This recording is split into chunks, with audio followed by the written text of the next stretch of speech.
as if the Buddha were here, and the Buddha is here, if we understood, as a request for the teaching. So it's sort of like paying. It's like, yeah, when you go to visit a friend, you don't go empty-handed, do you? You bring something. Same here. It's very great meaning. So we'll do that first, and we'll sing it the short one, okay? In Tibetan, isn't it? And the short one, right, Rebecca? Yeah. Yes, Venerable Robina. Nicole's going to pull up the prayer. And if you know the mudra, here's the mudra of the universe. I mean, it's a bit weird looking if you don't know what you're doing, but if you do know it, so we'll do this mudra, imagining, piling up all these wonderful things. We're going to say these particular words, but you imagine that, and then you think you offer to the Buddha. And at the end, when we say this little Sanskrit mantra at the end, you imagine Buddha happily receiving our offering. It's got great meaning. And there's two prayers here. One is the mandala, the first 4 lines, and the second 4 lines, you see the heading, request to turn the wheel of Dharma. That's kind of like to the teacher, and we try to imagine the teachings are coming from the Buddha, so it's a particular request. It's very nice. Okay. Sajibu ki junshin meto Tramri Ravneshi Nide Gyempati Sangye Shindu Mite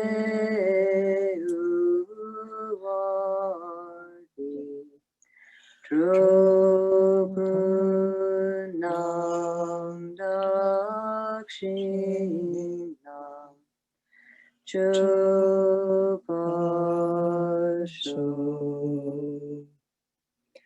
Chitsanama Dampakenam Kichakukala Kyense Chuzintri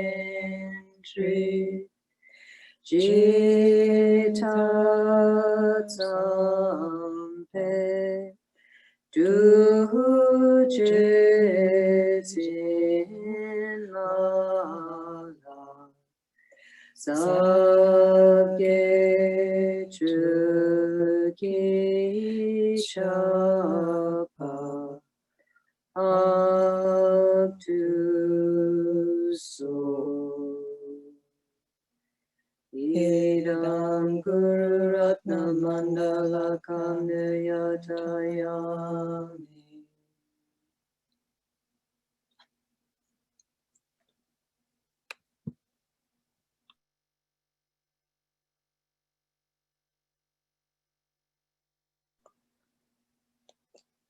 Nicole, please unmute. I'm done. I'm ready. Okay, so what just doing something here. So what Rebecca just did, sorry, I'm just doing something. I'll be ready. Okay, so what Rebecca just did, she started with these, it looked like, 10-pin bowling, didn't it? That thing with the things poking up. That's meant to be a representation of the universe. Again, it's a Tibetan style. Then, coming from India, then what she did was and you couldn't tell because it was completely covered by the white cloth, but she offered a statue. And that's meant to represent the enlightened body. So as we're offering that, we're making the aspiration that we will achieve the enlightened body of the Buddha. And then next one she offered as a text. So it's a very Tibetan style where it's a long kind of folio. Show the text. There we go. And it's wrapped in cloth. That represents enlightened mind. So we all...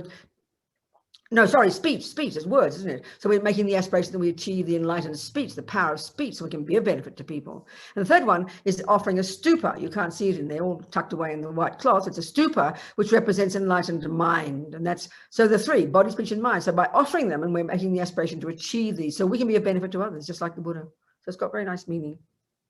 Okay. Now we do the other little prayer, which I'll lead. We'll do this one every morning.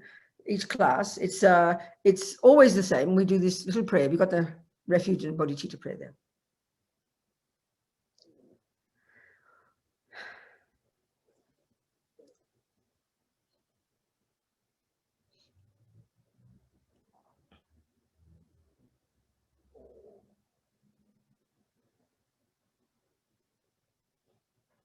The prayer's coming? Nicole? Sure. Going live on Facebook right now. Let me. Okay, you do that first, then we can do the prayer. You do that first. Go on.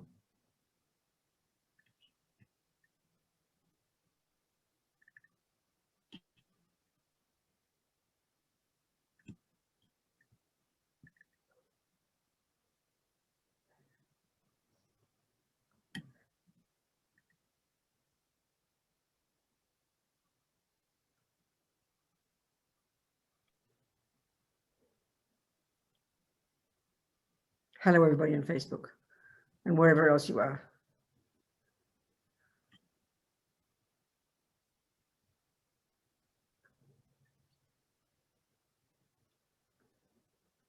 I'll just make, if you haven't got it there, I'll just sing it and we can think the meaning, okay?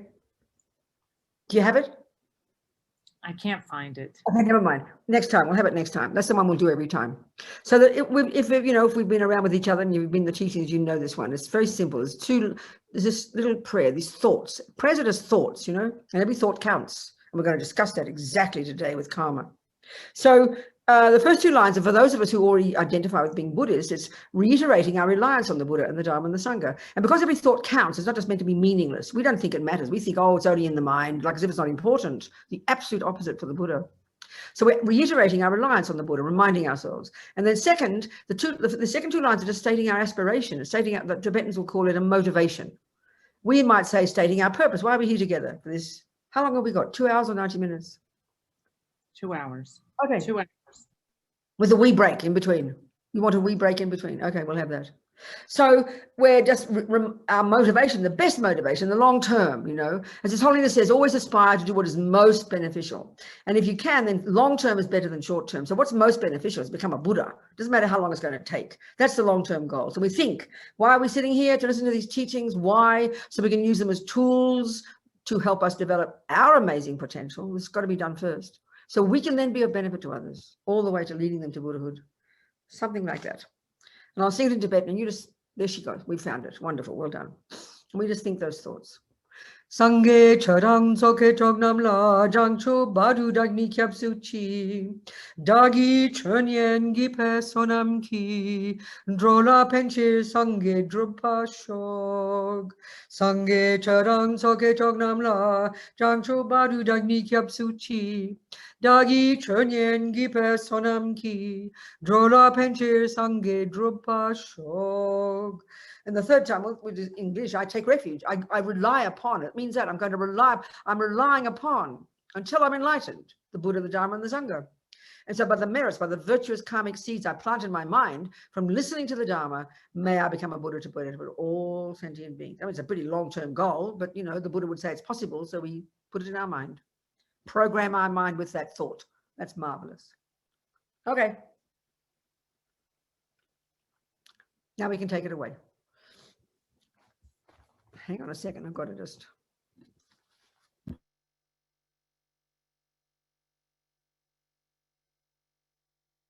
Over this period, it seems like the topics we're going to cover are really the entire path to enlightenment, but sort of this summary of each one, And often it's difficult to see how it's an integrated, coherent path when you first study this Lam Rim, as they call it, When I first heard the teachings from Lama Zopa, I had no idea what Buddhism was. I knew I'd heard. Well, actually, I'd seen a poster. I was an old political activist at the time, and I'd seen a poster with the name Lama Yeshe on it. It was a course, it was in the mid-70s, and in 76, and I was 31, getting on for 32. I'd been all this activist for about 10 years, and I was looking for something spiritual again. Didn't quite know where. And then I saw this poster, and the name Lama Yeshe stuck in my sort of, and until now, until today, I'm convinced right from that second, I said to myself, where have I heard that name before? It felt familiar, It was very interesting. And I hadn't heard it before. That shows, that's karmic connections, which we'll talk about. So I went to that course. So I had 1 month of Lama Zopa teaching the Lam Rim, and it was my first course, first teachings of Buddhism. I'd read a few little books and Zen things, I had no idea what Buddhism was. I had some vague concept of what it was. But I remember I heard this 1 month intensive teaching. I mean, I sat there because I knew when I got to this place, this is where I belonged. It was tough work because I didn't understand what he was talking about for 1 month. I heard his words, but I didn't know all these weird arcane concepts. I kept saying to myself, where's the Buddhism? You know, I didn't know how to hear it. I didn't know how to put it into place. I couldn't work it out, you know. But somehow I sat there, I stuck through it, I sat there. And then we had Lama Yeshe for a month, and that was wonderful. We did a course on Chenrezig, the Buddha of Compassion, you know, that was wonderful. But actually it was rather funny because there was also, people had the option after Lama Yeshe's teachings, we had the option of retreat on Chenrezig, the Buddha of Compassion, or on Tara. Because I'd been a radical feminist, I wanted to do the Tara one, but I mean, Lama was going to teach the Chenrezig one. So I did the Chenrezig one, but I didn't want to visualize Chenrezig as a boy. So I visualized Chenrezig as a girl. So in a way I did Chenrezig and Tara together, you know. I visualized Chenrezig, but it was like Tara. So I did both really. Anyway, whatever, blah, blah. So it's sort of, then I started, you know, I became a nun, and then I started studying. That's what you do, you study this Lam Rim, and you hear it, and you hear, you know, every second word coming out of Lama Zopa's mouth is Lam Rim, you know. And you hear this word, and it's still arcane, even when I say it now all these years later, Lam Rim. But we've got to translate it, don't we? So what we all know Tibetan, it technically means path or way or street or road, whatever word you like. And then the second word means gradual path. That sounds peculiar, doesn't it? What do you mean gradual path? But then if we use a word that we all know so well in our culture, in our world, the word is, when you study a course, I'm doing a course, you know immediately that it's a gradual path. When you go, you know, whether the course is 10 years and you learn to become a surgeon, or whether you become an acupuncturist, whether you become a therapist, you do a 1-year course, a 2-year course, a 6-year course. I mean, this is what they do. I mean, the Tibetan monastic universities, they do 20-year courses, you know. So we know the meaning of the implication of the word course is immediate for us. And we know perfectly well, if you're doing a course in math, you know, you don't start with, you know, complicated algebra. You start with 1 + 1 is 2. Then you get to multiplication and then division. And then you gradually move through all those concepts. We're kind of so used to that. It's never puzzling to us. We absolutely understand that, and it's logical. But when it comes to spiritual teachings, and I say this all the time, but it's so important. And even now, people who've been Buddhists for 30, 40 years, we still don't think of it like this. The way this Lam Rim is presented is all of Buddha's teachings, basically. But what it is coming from this person called Atisha, this marvelous yogi saint scholar back in the 11th century, 10th century or something. And he'd come from out of the great Nalanda tradition. This is whenever you hear His Holiness the Dalai Lama talk, you talk about the Nalanda tradition. There's this amazing, you know, amazing monastery, monastic university, like 7th, 8th, 9th, 10th century, and unfortunately it collapsed and it was destroyed when history changed, and all the, you know, it was at the hands of some, you know, whatever, it was the Muslims coming in. I'm not being critical, it was just a fact, it's history. So the place collapsed eventually, you know, and then Buddhism almost disappeared in India. But for those days, it was those centuries, it was flourishing, it was the center in the world of all people who really wanted to study seriously Buddhist philosophy, Buddhist metaphysics, Buddhist psychology, you know, epistemology, all of it. And this is the thing that's surprising to us now in the West. It's only really now with the Dalai Lama coming along and having all these amazing meetings all these years with the great scientists, the neuroscientists, with the scholars, that people are beginning to see that there was this incredibly rich system in Tibet before, I mean, in India, before the Buddha. I mean, we all know he's an Indian, all us in the modern world who like the Buddha. But what do we know about India? You know, now Christian, Judeo-Christian European culture. I mean, assuming those of us who've been part of that, the dominant culture these days. What do we know about India? Nothing. I always quote this. I always quote His Holiness. He said it was these Indians more than 3,000 years ago who were the ones who began the investigation to the nature of self. That's a big surprise to us, you know. We thought we did. We thought we're the clever ones. We track ourselves back to the Greeks. Nothing wrong with the Greeks. But what do we know about India? What do we know about China? Zero, you know. So it's only really now, more and more is becoming published. More and more literature is being translated and published now. There was an incredible, sophisticated, fully developed, amazing system of you know, this thinking in India. Amazing. So Buddha came out of that. He went as far as he could go. Philosophically, psychologically, when you hear the teachings about his life, it's always very simple, like a child's story. But he studied all this stuff. It's not just sitting there and watching his navel. We're so naive about meditation. He was unpacking and unraveling all the concepts in the ordinary mind and bringing his mind into sync with reality. That's what the Hindus were doing. And then he went as far as he could go. But he felt they hadn't removed from the mind, and still there were still viewpoints, misconceptions in the mind that were blocking the you know, one's ability to become fully developed. So he then diverged in his own direction. That's how come we have Buddhism now. And he diverged particularly in relation to his own direct experiential findings about reality in general, but specifically the nature of self. So then, you know, so this is really then,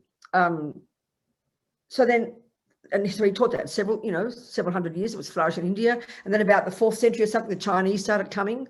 And then gradually, and then they went back and brought Buddhism to their countries in India, China, Japan. And then Tibetans about the 7th century. And we all understand, we all know Guru Rinpoche, Padmasambhava, this great tantric yogi, amazing, highly realized being, you know, went to Tibet, and it was Buddhism began with him. And then these other people came along, and by the 10th, 11th century, Atisha came along, and he'd been out of this Nalanda tradition. He'd been in Sumatra for many years. He went there to study. He found his guru, Selingpa, and apparently Buddhism and Vajrayana Buddhism was flourishing in Indonesia, in particular Java, in Sumatra. So he spent 11, 12 years studying with his guru. Then he went back to India, and then he was invited to Tibet. So when he came there, this is just my words now, they don't say this in the text, he kind of saw they'd lost the plot a bit. They were amazing practitioners, amazing holy beings, but he could see that there was no really coherent overview of where all the Buddhist teachings fit in, you know, it was a bit random. So he wrote this little text, so simple sounding. So many of these texts are very sweet, poetic, you know, rhyming, they sound kind of cute. And it's called The Light That Guides You on Your Path. The Light That Guides You. So what he did was he took from this vast body of incredible philosophy, psychology, metaphysics, epistemology, and the rest, which is the basis of experience. Don't just think of being clever philosophers and you can pass your exams. That's the Buddhist approach. You bring all of that information and then you meditate on it and it becomes reality for you. That's the real experience. It goes from the head to the heart. So he took the main points from all of this vast body of knowledge and he presented in the simple little text, but he presented it in an orderly way, orderly according, as Lama Zopa politely says, you know, honoring this lineage. He politely says, according to the level, you know, each level of the teachings, each stage, it's the teachings and practices suitable to the disciple of the least capability. And then you get to the bit further along, and you get the teachings and practices suitable to the middle capability, then the greatest capability. So that's very nice concepts, but you don't go to school and say, oh, what class are you in? What grade are you in? Oh, I'm in the least capability one. You'd be a bit depressed. Where are you? I'm in high school. I'm in the middle capability. I'm in the great capability. I'm in university. So I like to use cliched junior school, high school, university. I say it all the time because those words, we get the meaning immediately. We don't have to translate it. Still with Lam Rim, I say it. I say it to myself. I still got to think, you know, what it means. You've got to learn the meaning. And that's all the same with all words. You've got to learn the meaning. So then I like to call the lower scope of junior school. Then we got high school. Then you got university. Then you got postgraduate. And that's Tantra. So all the teachings we know about, we hear about Hinayana, we hear about Mahayana, we hear about, you know, the wisdom wing, we hear about the compassion wing. Well, they're all integrated. So Hinayana teachings, or the Theravadan teachings, and if you look at all the Buddhist philosophical views that have been cultivated over the centuries in India, and you study these in the Tibetan monastic university system, you study the text called Drupta, which is all the different Buddhist interpretations. And there are many, many, many interpretations, and it's encouraged among the Buddhists to debate and learn and you know, look at different things. There's different teachings for different types of minds. So the very first level, there are four main ones in the four main schools of thought, if you like, which aren't just intellectual made up. They're representations of views in the mind. So the first lot, they're called the Vaibhashika, and then you've got Svatantrika, and then you've got then that's the Hinayana level. So all of those are what's called Hinayana. Now that's also the wisdom wing. Got bird needs two wings, wisdom and compassion. So all that, then you're under those, you've got many, many. So the Theravadan, as we know, the teaching called the Theravada in Burma and Thailand, that's the only remaining of the 18 sub-schools of one of those sections. So there's many different approaches, many detailed interpretations of this emptiness, of this one, of that one, and that's marvelous. It's really articulated, you know, not instead of fighting with each other. I mean, if you wrote a text on Christian tenets, you'd have hundreds of divisions. Almost every day somebody's making up a new view, isn't it? Nothing wrong, it's okay. So anyway, that's the Hinayana, and that's the wisdom wing. Now, if you graduate, and that's junior school and high school, lower scope and middle scope. Now, if you graduated there, you'd achieve your own nirvana, your own liberation from suffering and its causes. Pretty amazing. If you heard about some of the qualities of a person who'd achieved nirvana, it would blow your mind, you know, utterly free of all delusion, completely beyond nonsense, totally blissful, radiant, compassionate, kind, wise. But that's That's as far as they go. They after when they graduated high school, meaning the particular life where they finally accomplish this realization, when they die, they don't come back. They zap into bliss. But if you want to be, you're on the Mahayana path. That's the compassion wing. And there's all the different schools of thought there as well. And what the goal of that one, if you're going to graduate there, you become a Buddha. So again, I repeat this constantly, but it's so helpful to hear, to give framework to all this stuff, you know. So the word Buddha, the etymology, is just, and the word Sangye, the Tibetan. I repeat this all the time, but it's so helpful. These tell us, the etymology of these words, the syllables, tell us the methods. They indicate the methodology. Bud or Sangye, Buddha, Bud implies the development to perfect, the ridding from the mind of all delusions and the causes of suffering. Now that's wisdom wing. That's junior school and high school. First and second scopes of the Lam Rim. You achieve nirvana, but you can do more. If you've achieved the second one, the compassion wing, and you've achieved bodhicitta, and then you become a Buddha. Da implies the development to perfection of all the virtue in the mind.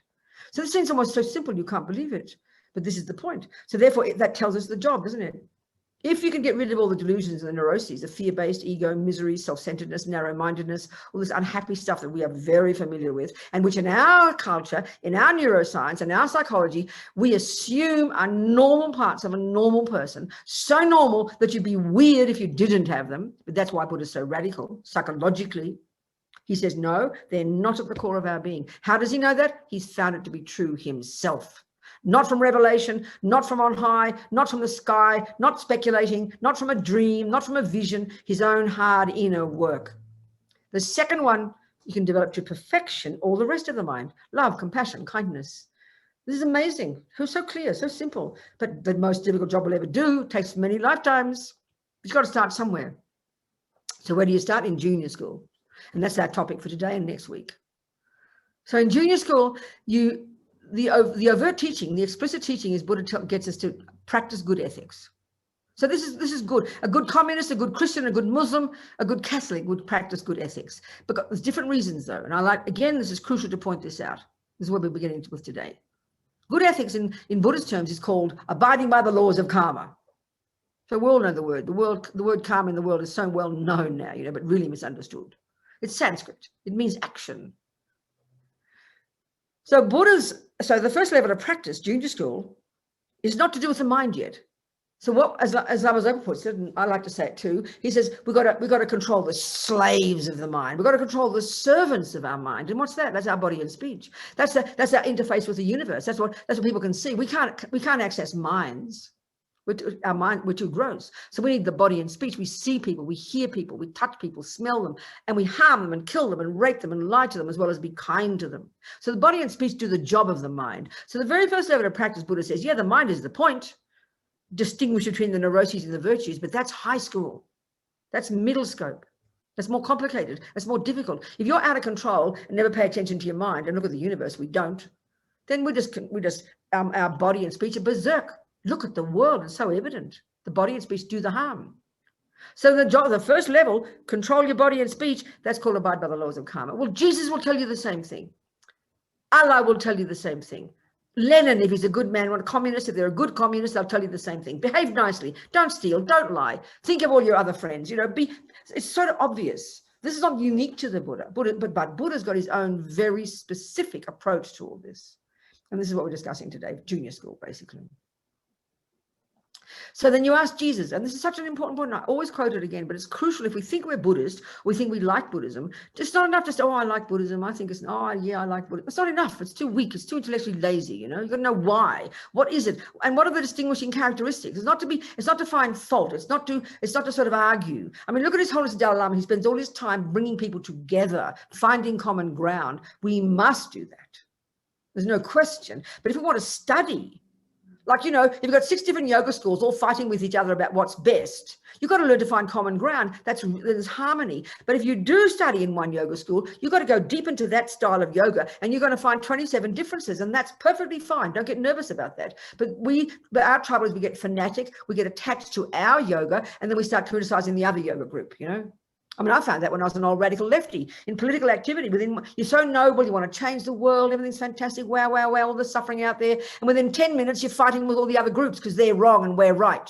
That isn't going to happen in religion. So His Holiness is amazing in that he brings people together, the sciences, the religions. It's amazing, and the world needs that. But if we're going to study Buddhism, you don't just say, oh, it's all the same. That's naive. And it's sort of attachment. We want to think they're all really the same because we get nervous when we find differences. No, you've got to be intelligent. They're not the same. There are radical differences, but of course there's similarities. And then the differences are our own business. You know, we've all got different kinds of minds. There are even differences in Buddhist views among the Buddhists and like the Christians. I mean, look at the Christians all fighting with each other because we get all arguing what's right. But there are different views for different levels of mind. So mind your own business. Don't criticize other people's views, but be clear about yours, you know. So the difference, and this is a crucial one in order to understand karma properly, to understand the law of karma, to understand the Buddhist approach. If we don't understand this one, and this is why we get so neurotic and miserable when we hear about karma, because we hear it wrongly. So I always quote this. I've got a Jesuit priest friend. I haven't seen him in years, but he's there somewhere. And I asked him, what is a sin by definition? A sin, a negative action, Buddhism would say. Excuse me, got to blow my nose. So I can mute myself, so you have to hear my snorting.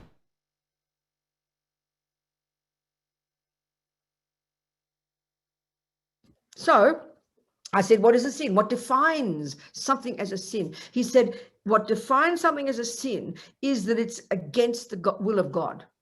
Now that is perfect. If you posit the view, there is a superior being called God whose job is to create the universe. So God is the boss. If you're the boss, you hold the power. And if you're the boss, you tell people what to do, or you can be nice about it too. But you have the power. You want a person to do your wishes. And if they don't do it, well, then you're not going to tell them off. You'll punish them. And if you'll tell them they're bad. But if they do it, you reward them. This is the world we know. But that's how we then, when we hear karma, you know, Buddha sounds like Jesus. Don't kill. Sounds like your grandma. Behave nicely. Don't kill. Don't steal. Don't do this. Don't do that. As soon as we hear this, we have a panic attack. We think we're bad. We're going to get punished. We're naughty. That's the neurotic view of ego. Don't blame your Catholic mother, your Jewish mother for that view. It's ego's view. We got born with it. We dump that meaning onto this. So what does Buddha mean? You ask Buddha, why should I not kill Buddha? Because he's the same as Jesus. Well, Robina, guess what, honey? You know, every millisecond of what you think and do and say programs your mind with whatever you think and do and say. So that's pretty simple. It's like when you learn piano. What are you doing? You're programming your mind with music. And what do you turn into? A really good musician, hardly rocket science. But we don't think like that when it comes to punish good and bad. We don't think like that when it comes to ethics and morality. We hear it in the dualistic view that there's somebody up there, God, mummy, grandma, the police, the judge, they out there somewhere telling you not to do this. And if you do it, you're naughty and you get punished. And what does that mean? Then we think, well, if no one sees me do it, oh, I get away with it. I won't get punished. That's schizophrenic. Lama Yeshe would use that word. Don't be insulted. It's dualistic. So this is where we can see, this is really the Buddha's point, that we don't, and you know, we have no sense in our ordinary world. We have no sense that what we do and say and think somehow has an impact on the person we become. We know what we do and say and think when it comes to playing the piano or making a cake. We get that. That's science. We get it. We know if you put the 17 spoons of sugar in the cake just because you feel like it, you'll never get the proper cake. You've got to be rigorous in your recipes. You've got to be exact in how you do it. We understand that. That's science. But the second we come to what we call religion or spiritual, we lose the plot. And so when we're superstitious, you know, I mean, I love my Catholic upbringing. I can see the naughty things these priests are doing. I can see all the power and the mistakes in these organizations. As human beings, we're ridiculous human beings. That's never put me off, even though, I mean, for a while when I was an old radical lefty, when I gave up God, when I was 19 and decided it was time for boys and goodbye God. And I didn't have guilt. I never had guilt. I thought it was a waste of time. It was just time to leave God behind, you know, and decided to check out boys. You couldn't have both if you're a good Catholic, right? Rosanna is a good Catholic. So, you know, so then now I lost my plot again because I rabbited on too much.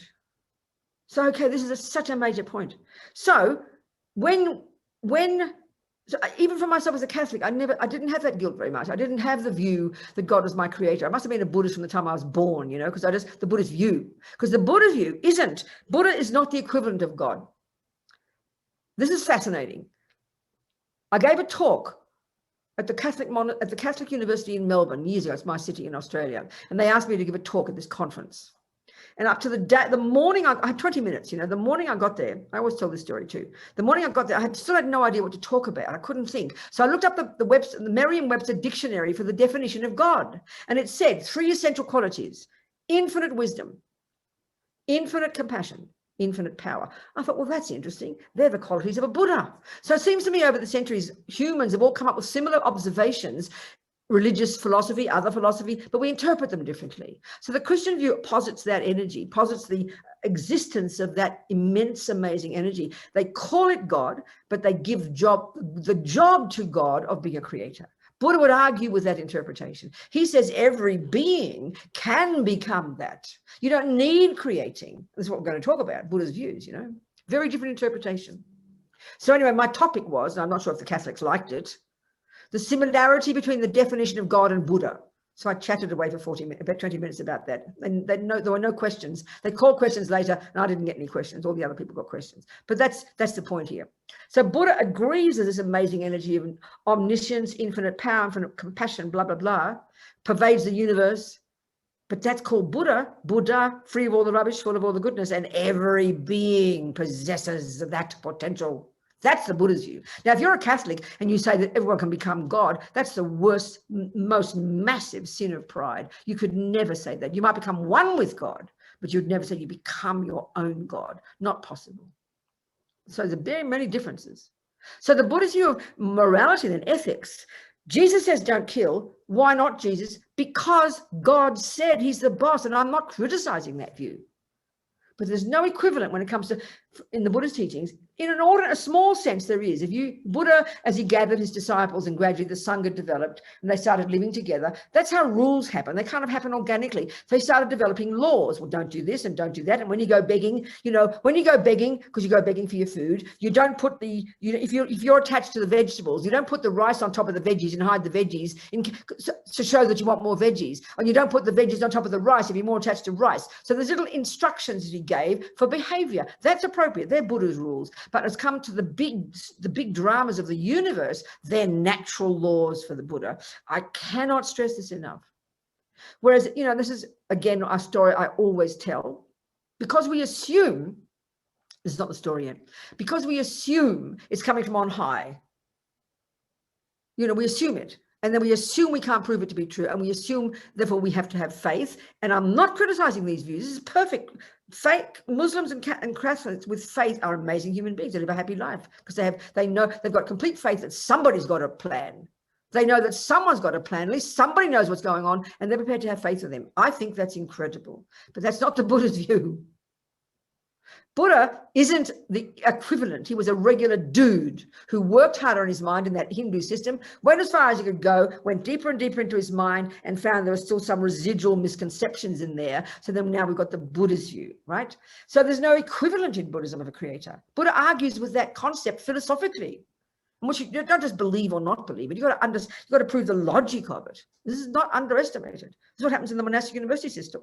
And we all need to do that properly and then go meditate on it to get the experience of the truth of it, So the Buddha's view is, when he says, don't kill, don't lie, don't steal, at his very first level of practice, he says, because guess what, Robina, honey, everything you do, say, and think will produce the person you become. You don't need to be judged or rewarded on that. My mother would say that. My Catholic mother would say, virtue has its own rewards. That's Buddha's view of karma, that whatever we think and do and say sows seeds in the mind, as they use that analogy, and produces the future fruits. And what are the future fruits? Your experiences. You yourself, you produce yourself. It sounds pretty cosmic. So I remember this story I'm about to tell you. In New Zealand, this fellow asked a question, who revealed the teachings of the Buddha? Which is a perfect question if you take the view that religious philosophy, and we assume that in the West, we assume religion equals creator. That's what we think even defines religion. Disagree. Buddhists all think, they don't, they say they're religious. Oh, you must believe in a creator. No, So that we're confused by that. We've got the wrong definition of religion. It's just it's a kind of philosophy. That's all. It's philosophy. And what's philosophy? Viewpoints about how reality is. That's what philosophy. That's what religion is. That's what science is. You know, but these days, religious philosophy is on the lowest on the totem pole. Isn't it? It's just a bunch of weird things that people believe in that you can't prove. That's what we think, isn't it? In our hard-edged scientific views. But the Buddha's view is more like the scientific one. So this fellow said, who revealed? And I said, would you ask Einstein who revealed the teachings about relativity to him? And of course, everybody laughed. Of course they wouldn't, because we assume what we mean by science is something like Einstein used his own intelligence, he used his own mind, he observed what existed, he observed the world, he didn't just make up something. There's a big difference between observing reality, observing what's there, and then making up something. And that's what we think religion is. We think it's made up, you know. People who are very committed philosophical materialists completely think religion is just made up by some idiots, you know. It's so arrogant. So, and I said, well, what? So of course not. I said, Buddha's just like Einstein. He has used his own intelligence, his own mind. Now, the difference here is the Buddha's view of the mind indicates much subtler levels of cognition, which we don't posit in neuroscience in the modern world. You've got to factor that in. Otherwise, it's all nonsense. And that's coming from the Hindus too. They discovered the mind. They mapped the mind 3,000 years ago, the Hindus. How do they map it? Not the brain, the internal cognitive process itself. So he used his mind to observe the universe, not make something up in the sky. And so whatever Buddha presents whatever Buddhism presents, the law of karma, which we're discussing here in junior school. Then in high school, we get to the mind. We're going to discuss in 3 weeks. The nature of mind, how it works. There's extensive literature in Buddhism coming from the Hindus about mind, what it is, how it functions. It's unbelievably sophisticated. It's fascinating. You study Buddhist psychology, you study Buddhist epistemology. I mean, scientists would be blissed out to study these views, but they've got to posit the possibility. They're not discussing the brain. They're discussing the non-physical cognitive process itself, which is what Buddha means by mind. So we're talking in junior school. Karma, the law of karma, is not made up by Buddha. It's coming from his own observation. And he's, like Einstein, has seen what he's seen. He's worked it out. He's codified it as laws, and he presents it. So then, okay, if everything I think and do and say sows seeds in my mind or programs me, Buddha would have liked that, turns me into the person I become, and not just that, there's more, and we'll go into it.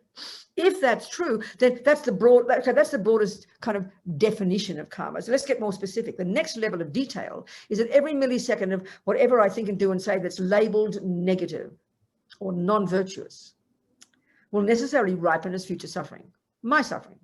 And every millisecond of what I think and do and say that's labeled virtuous will ripen as my happiness. This is the key level of detail that we then start to employ in wanting to use karma as the basis of our morality in life, and understanding it, studying it. Because you might understand there's a law called botany, but you don't just go around saying, oh, I believe in botany. I believe in E equals MC squared. People would laugh at you. Oh, I believe in math. I'm happy you do. It works. But if you don't know it, what can you do? It's useless to you. What's the point of believing it? On its own, belief is absurd. It's just intellectual laziness. Really, think about that. You don't ever say, I believe in math. If you can't count, you'd probably deny you can't count. You're so embarrassed. You'd never just say, oh, yeah, I believe in mathematics. It's okay because enough people can count. But if you go, your mother says, go buy a dozen oranges for me, you can't do it because you can't count. You can't use this natural law called math. You can love botany and like it and enjoy everybody else's flowers, but if you're left on your own somewhere and you want to grow a garden, if you don't know botany, believing in it will not help. That's the point here. But belief is a good start. You've got to believe that your teacher's valid when she tells you that 1 + 1 is 2. Then you make it your own experience. That's the point. That's the point. And that's how we learn everything. But when it comes to religion, we lose the plot, Oh, I've got to believe in karma. I've got to believe in reincarnation. Oh, no, blah, blah, blah. We're so neurotic, we're so tense and stressed about it. Buddha's either right or wrong, honeys. Buddha is either right or wrong. Anybody's allowed to tell you what they think is true. But we just run around believing people. We're so idiotic. No, check him out. Don't believe a single word I say, Buddha says. Same with Einstein. He might be some wacko. Check him out. Then you'll decide based on his reputation and his students, you'll think he must be valid. He seems pretty good. I'm going to start committing myself to Einstein. You go to your first class, you've got to believe him. Otherwise you're stupid. But then you prove it to yourself to be true. And as the Dalai Lama says to all of us modern people, as you go along ticking the boxes, proving each step of the way, you know, in Buddhism, coherent, logical, step by step, his methodology, methods. Sorry, I can't get a word. And if you prove the Buddha's wrong, of course you reject him. That's the rigor, that's the discipline, that's the clarity we need to bring. Then your mind can calm down. Because if you just merely believe or don't believe, you live in fear and superstition because you can never prove anything and you go crazy. Because it's one step at a time, you know. You can't prove E equals MC squared overnight. You can't prove reincarnation overnight. So you take it as your working hypothesis. And I repeat that repeatedly. Not I believe in karma. It's just lazy, you know. So well, let's look at now all that background. Now let's look at the details of this natural law that Buddha has found to be the law that runs the universe. This is not a joke. Or within which the universe runs, you know. Botany is not like a person who runs gardens. It's just a label we give for the law within which gardens run. It's a good way to put it, isn't it? So what are these laws? Okay, it is that everything you think and do and say, nothing goes astray. Everything leaves an imprint in your mind, a seed in your mind. They use that analogy, but like I said, program is a good one. So now if every negative action of body, speech and mind ripens as future suffering, then you know you don't want suffering, baby. Thank you very much. I do not want suffering. Then I better learn to know what he means by a negative one. Hadn't we? Better be precise. If you go to botany school and they say every seed will produce a weed that will strangle your flowers and herbs, you don't want weeds, baby. So you better distinguish what a weed is. It's logical. So, and it's not punishment, it's not reward, because in Buddhism there is no punisher and there is no rewarder. You do it to yourself. This takes a while to get, I tell you. So then now the next step is we have to define what is a negative action, what is a positive one. This is the first step. Not according to Jung or you or Jesus. You can have you or Jesus if you want, but we're talking Buddha here. So what is a negative or non-virtuous action? So first, the word karma means action, apparently, Sanskrit. But what it's referring to most is mental action. This is stupendously important. The mind for the Buddha is the main player in the universe, the main cause of every second of all suffering and all happiness for all living beings, period. This is a natural law, which means no one runs it. Natural laws do their own trip, don't they? It's just how they are, when we can learn the natural laws. Okay, so what is a negative action then, if that's the case? Because I don't want future suffering. So first of all, we've got to sort of check up here what does suffering mean? This is already a huge point in Buddhism. And we'll get more into this. We'll touch on it now, but when we get into the mind in 3 weeks, that's what we learn. We learn more of that in high school, where we start to look into the mind. So the Buddha, his very first teaching in near Varanasi, near Varanasi. No, Varanasi, near what's it called? What's that city called? Oh, I forgot. Oh, it's Varanasi, yeah, Benares. That's right. About 12 miles south or somewhere there from there is a little city called Sarnath. And that's where Deer Park is. This beautiful big park that belonged to a king or something. And he offered it, you know, to people would go there and practice. These Hindus, you know, the meditators, the yogis. So Buddha was wandering around all that part of, you know, doing all his trip with him, trying to find the meaning of life, blah, blah, blah, and was, you know, off meditating for many years, really rigorous practices. And then eventually found himself, he got to this little place near Gaya, one of the old cities. And close to there, this little place they call now Bodh Gaya, Bodh meaning from Buddha, meaning enlightened, meaning awake, you know, awakened, fully awake. So it's known now as Bodh Gaya, this little village by a river, the Naranjana River. And there's a little spot there, and these big fat trees, you know, gorgeous trees, these big fig trees. They now call them Bodhi trees. This heart-shaped leaf. So finally, after all his years and years of study and practice, having left his home, he was a prince, you know, he gave it all up, didn't want to find the meaning of life. And that was common in India. The place was, I mean, it was just completely common in India to find people who've given up the home life and running around trying to find reality, studying and meditating, you know, in the forests and things. So Buddha had done that, and then he sat under this tree and it got enlightened. That's the story, right? So then he decided eventually better to start teaching, giving it to other people, telling people, you know. because it was a different view from the present one. So he found his way, walked probably, I mean, when we do our pilgrimage, which we do every year, but of course we've stopped now, the pandemic, that we started in 2001 to, this is like a commercial break, but it sounds like part of the teaching. I'm just joking, but it is. It's like a commercial. But it's interesting. So I remember in 2001, I'm in Santa Fe right now, actually. I was in 2001 and my friend Peggy Bennington, who used to run the center in San Francisco, was here. And she's a lawyer, and she was the lawyer then, and maybe she still is, of that, what's that big motorcycle company, the famous one? What's it called? What's it called? Harley? No. Oh, yeah, Harley Davidson. That's right. She was their lawyer. So she had her big Harley. She was with her girlfriend. She was with her on her, and she took me a ride. I had my big helmet on and my leather jacket on the back of this Harley. And she started saying that she was going to go off and do a pilgrimage in India. This is 2001. She said, you should lead one, because I was running the prison project at the time. She said, you should lead one and raise money for the prison project. So that's when we started. So we went to Kathmandu first, and we went to India and all the places where Buddha put his holy feet, And it was amazing. We've been doing them. I've done like 16 so far. We didn't do one this year, unfortunately, because of the business, but every year we've done one, and sometimes more than one.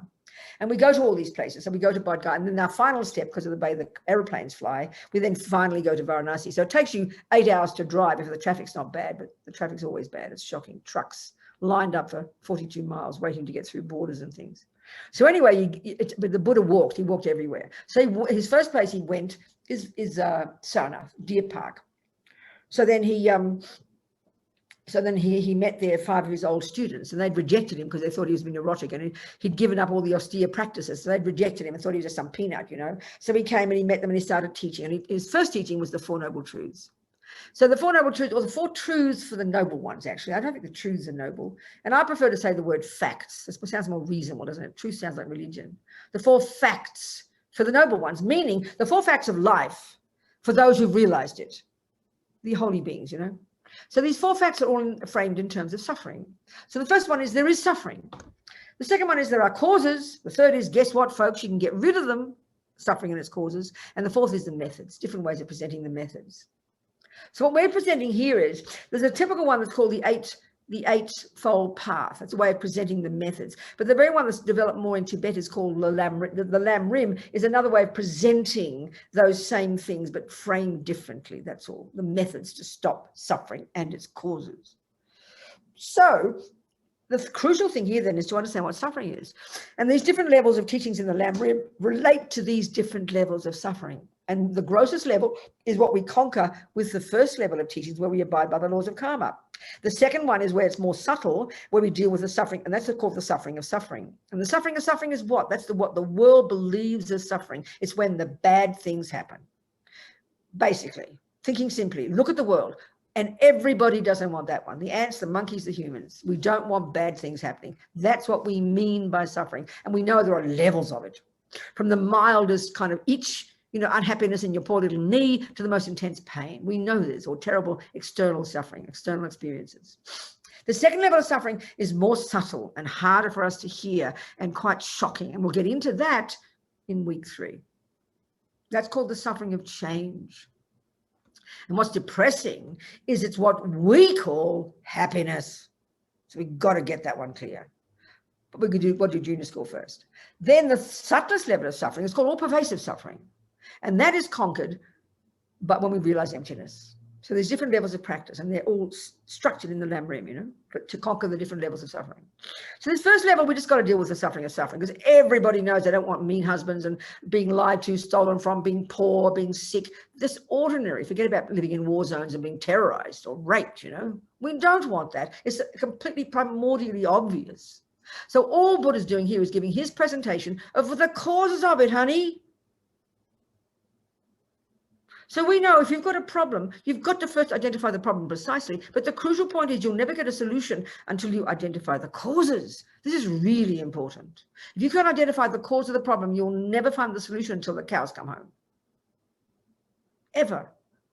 This is really powerful. So this is Buddha's analysis. So the suffering of suffering. Okay, now here, first of all, there's two different approaches to this. There's a broader, bigger picture view, taking Buddha's entire view of the whole universe. He talks in terms of some of those realms of existence. They are the suffering of suffering. They're really intense, incredible suffering levels of existence. And he articulates 3. The least suffering of them is the animal realm. The more suffering is the spirit realm, and the greatest suffering is the hell realm. Now, you know, this is interesting, isn't it? The Buddhists, the Muslims, the Christians, they all seem to have seen something similar called hell, but again, they interpret them differently. Of course, the materialists think they're all wacko, but, you know, we're looking at Buddha's view here. So these are called the lower realms, and these are the personification of the suffering of suffering, when the bad things happen, the bad rebirths. Then you've got the 3 upper realms in this samsara. There are like 6 different suburbs in samsara. And if you're a samsaric person, if you're samsaric, you have delusions in the mind. And we're going to discuss that in the middle scope. You've got the 3 poisons and all the others on top of that, all these neurotic states of mind that Buddha has found you can get rid of. So the definition of a samsaric person is who's experiencing the realms of existence on the basis of these delusions. But there's another way to describe the suffering of suffering. We'll discuss it in that way, which is easier for us to comprehend. We're in the upper realms. We're human. Then there's a couple of God realms, which are equivalent to the Christian and the Muslim view of paradise or heaven. And again, it seems to me over the centuries, humans have observed similar things, these subtle states of being where there are blissfully happy beings. This is exactly the Buddha's view as well. It's called the God realms. Right? So they're the upper realms, and that's called the suffering of change. That's still suffering for the Buddha. They're blissful, they are happy, but the Buddha says they don't last. The petrol tanks will run out and they'll go sailing down to the lower realms again, because they haven't cut the subtlest delusion in the mind, the ignorance that clings to the intrinsic me. And that's where he diverged from the Hindus. Their view of the bliss, of the realms of bliss, and then even more than that, the peak of samsara, from the Buddhist perspective, but for the Hindus, it's liberation, are these beings who have got such subtle concentration. It was these Hindus that invented single-pointed concentration, shamatha. They came up with this amazing technique that is one of the central techniques still in Buddhism. When Buddha diverged, he took this technique with him, how to get single-pointed concentration. So the main method for all the Hindu views is to go ever more subtle, ever more subtle, ever more subtle, stripping away all the delusions, stripping away all even the attachment that causes, or the grosser levels of attachment that causes the upper realms, all the way to the peak of samsara, which are these subtle states of bliss, in these deep states of absorption in concentration, samadhi. That's as far as they go. Buddha says, no, you can go further. You're still in samsara. You've still got the root delusion. So that's the subtlest level of suffering. So that's samsara. So we in samsara are in the desire realm, the realm of attachment. And that's where the 6 suburbs are. So there are those that are a result of a virtuous karmic seed being triggered at the time of your death, called the God realms. And there are those that are the result of a negative seed being triggered at the time of your death, which are called the lower realms, the suffering realms of the hells, the spirits. So that's the way of describing the bigger picture point of view of suffering, the levels of suffering. But let's look at it within this life. It's a lot easier and more palatable for us, you know, and it's very understandable. So we look into our lives, we can see we have situations that are suffering and we have situations that are happy. We know that. And we all want the happy ones and we all can't stand the suffering ones. And if you think about it, we spend our lives avoiding the suffering if we can and trying to get the happy ones. That's how we spend our lives. And monkeys and ants are the same. So that's what we're going to deal more subtly in the middle scope when we talk about the mind. What drives that is the state of mind called attachment. We'll go into that in the middle scope in 3 weeks. Here, let's look at the gross level of suffering.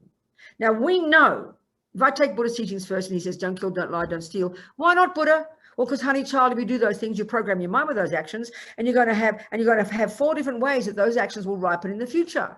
Our actions of the karma, body, speech, and mind ripen in 4 ways. 1, if you follow killing and follow stealing, and they ripen as a main seed at the time of your death, you'll get a lower realm rebirth, Robina. So, no, I don't want that, thank you. But the 3 other ones are the ones we understand. The other way that the tendency to kill will ripen, well, you'll wake up in this life with a mind, and you'll wake up with the tendency to kill again. You don't want that. 3rd, you will be killed or die young. 4, the environment will harm you. The food will be polluted. The air will be disgusting. You'll get sick. You'll be weak. So there are 4 results of karma, all the good ones and all the bad ones. A type of rebirth.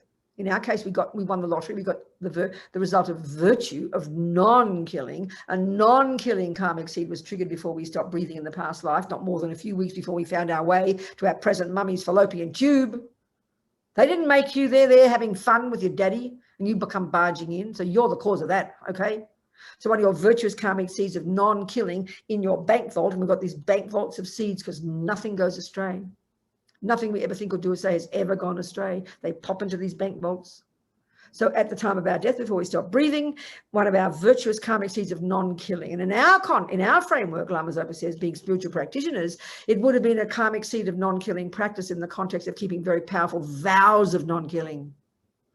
Within the context of a good spiritual practice that nourished it and made it strong. So it's like we really have won the lottery. We haven't won the lottery. It's not good luck. It's hard work. We got this human body. So first it ripened, first karma ripened as non-killing. We got a human body. Now the next three ripen in this life. Look at them. They're like the residual results left over from these main negative actions in the past, when we've been in the lower realms. So the second way, in this case, killing karma will ripen, or even think of non-killing for the moment, the virtuous ones. You know, if you've got all four results of non-killing, the reason you've got that is because you've lived in vows and you've done lots of purification. And this is the basis of our talk today and next week, about how karma works and how to create it and how to purify it. So we can see, if you wake up in this life with no thought to kill, and some people are like that, it's amazing. Look at the world, most people kill. Even our religions, with respect, tell us it's okay to kill. We were told as Catholics that God made all the creatures for our benefit. They don't have a soul. He made them for our benefit, to eat for breakfast and things. That's okay. I'm not criticizing. It's just not Buddha's view, that's all.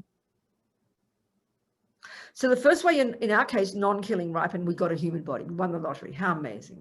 Second, if we are fortunate enough to wake up in this life with no thought to kill, or when we hear it for the first time, we think, what a good idea, I'll stop killing. That's incredible. That's the result of non-killing in the past. And you've got a tendency to not kill. Look at the opposite. Most humans, due to virtue, they've got a human life. From one bank vault, the main one, the second bank vault, your tendencies, your personality traits. And this is the point. You bring these with you. You do not get them from your mummy and daddy. Your mummy and daddy might share them, but you bring your own with you. This is a huge point in Buddhism. We're the boss.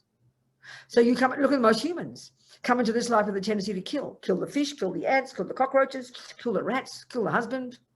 We'll do the other ones most. Because we've got a tendency to kill.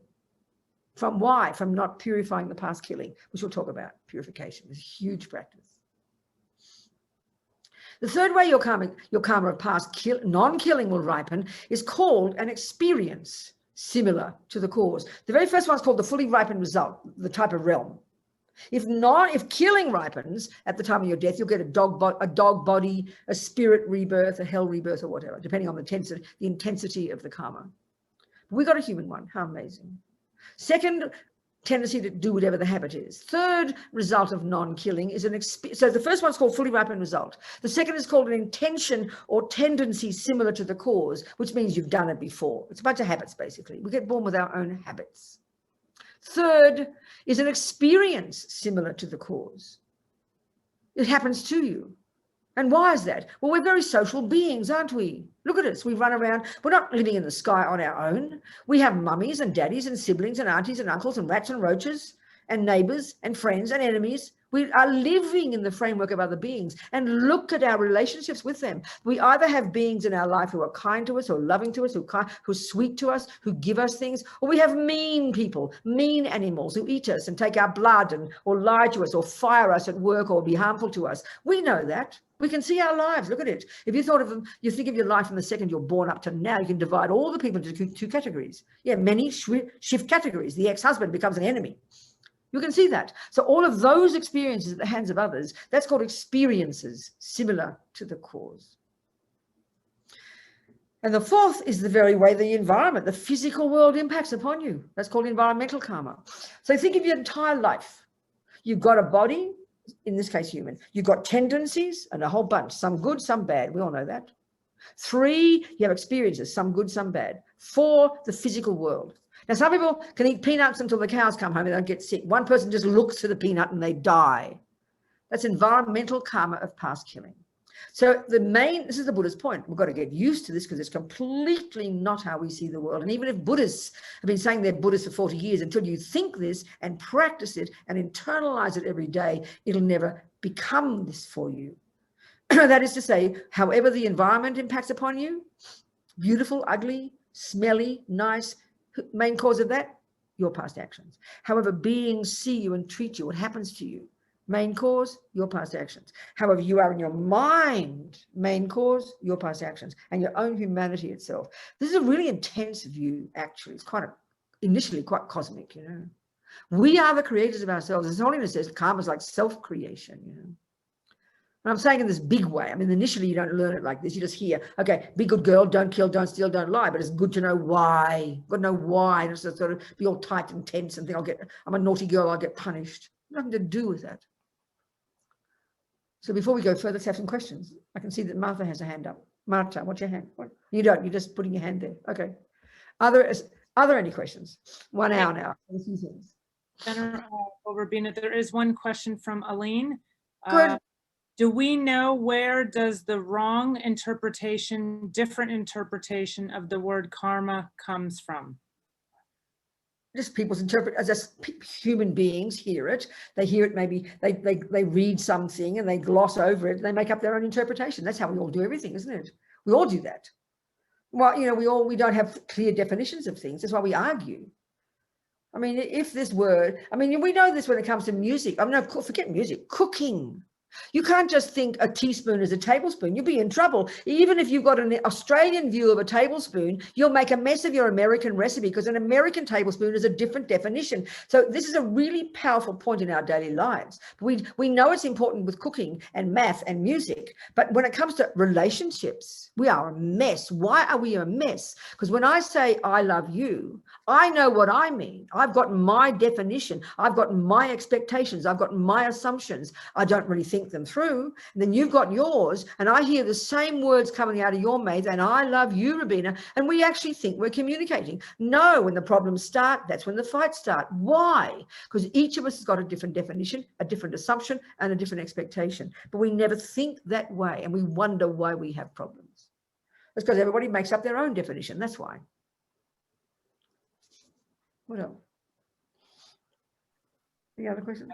That's all I have. If anyone else has questions. From the people there, from everybody here, you want to say something to me, ask me a question. I'm happy to keep talking. It's okay. Nobody. Okay, that's good.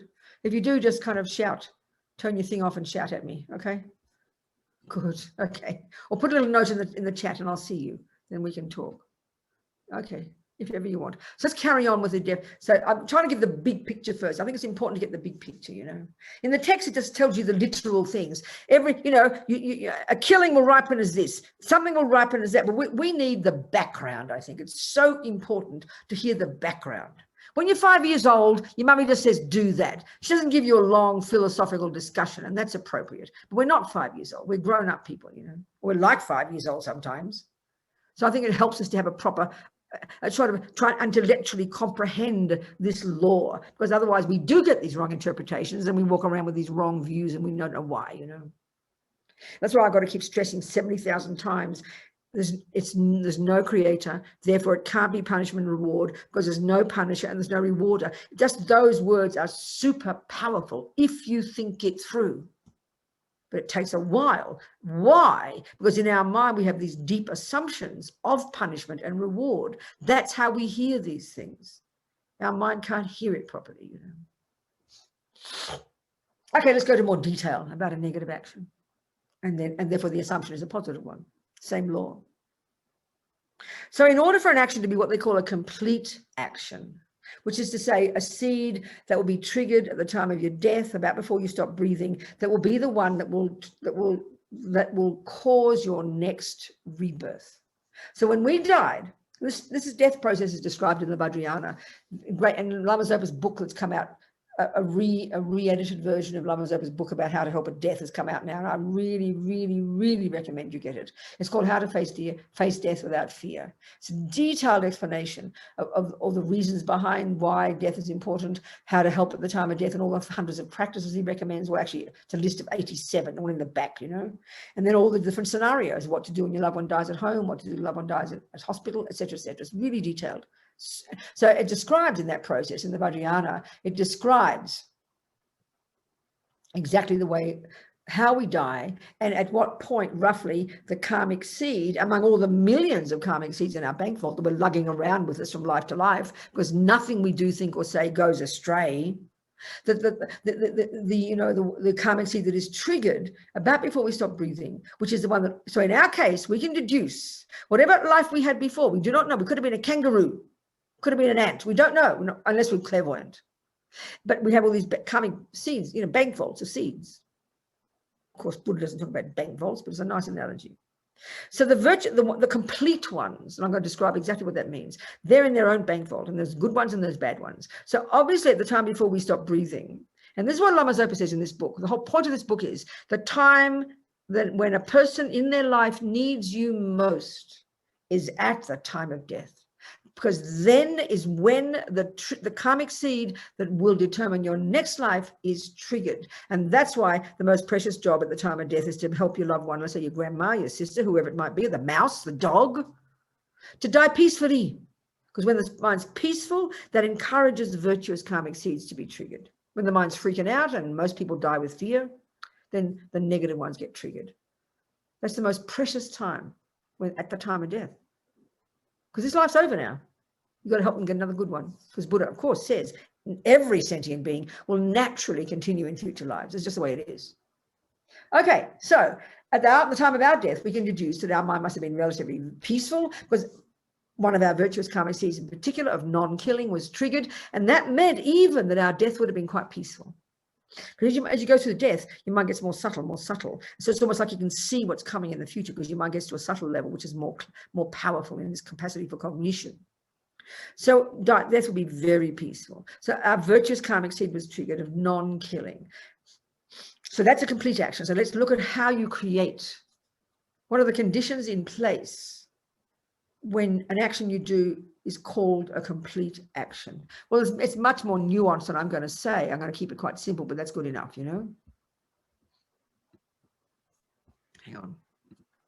Okay, so there are 4 things in place. Let's just use a simple example, and let's just use a virtuous action. Instead of always thinking about the non-virtuous ones, it gets us depressed. We'll think of a virtuous action of non-killing. So saying you do an action of non-killing, it sounds rather passive, doesn't it? So you'll think, oh, I'm just sitting here now, I'm not killing. Am I creating karma of not killing? Well, interestingly, no, you're not. Until the mind is involved. This is the one I cannot stress enough. So saying you created a positive action of non-killing, it's not a passive action. It's actually a proactive, intentional action. And that's what I'm going to point out in this 4 points. So the first thing that has to be in place, in order for an action you do of not killing, there has to be an object. And there's obviously a sentient being. You don't kill light bulbs. You don't kill computers when you could think it. You kill a sentient being, a mind possessor. The word in Tibetan, sem chen, means mind possessor. And I think it's a much nicer translation than sentient being, but what to do? That's the one we use in English. So the first thing is there's got to be an object. Let's just think it's that little mouse in your kitchen. It's very simple. There's a mouse there and you see it. That's the first one. First of the 4 conditions in place.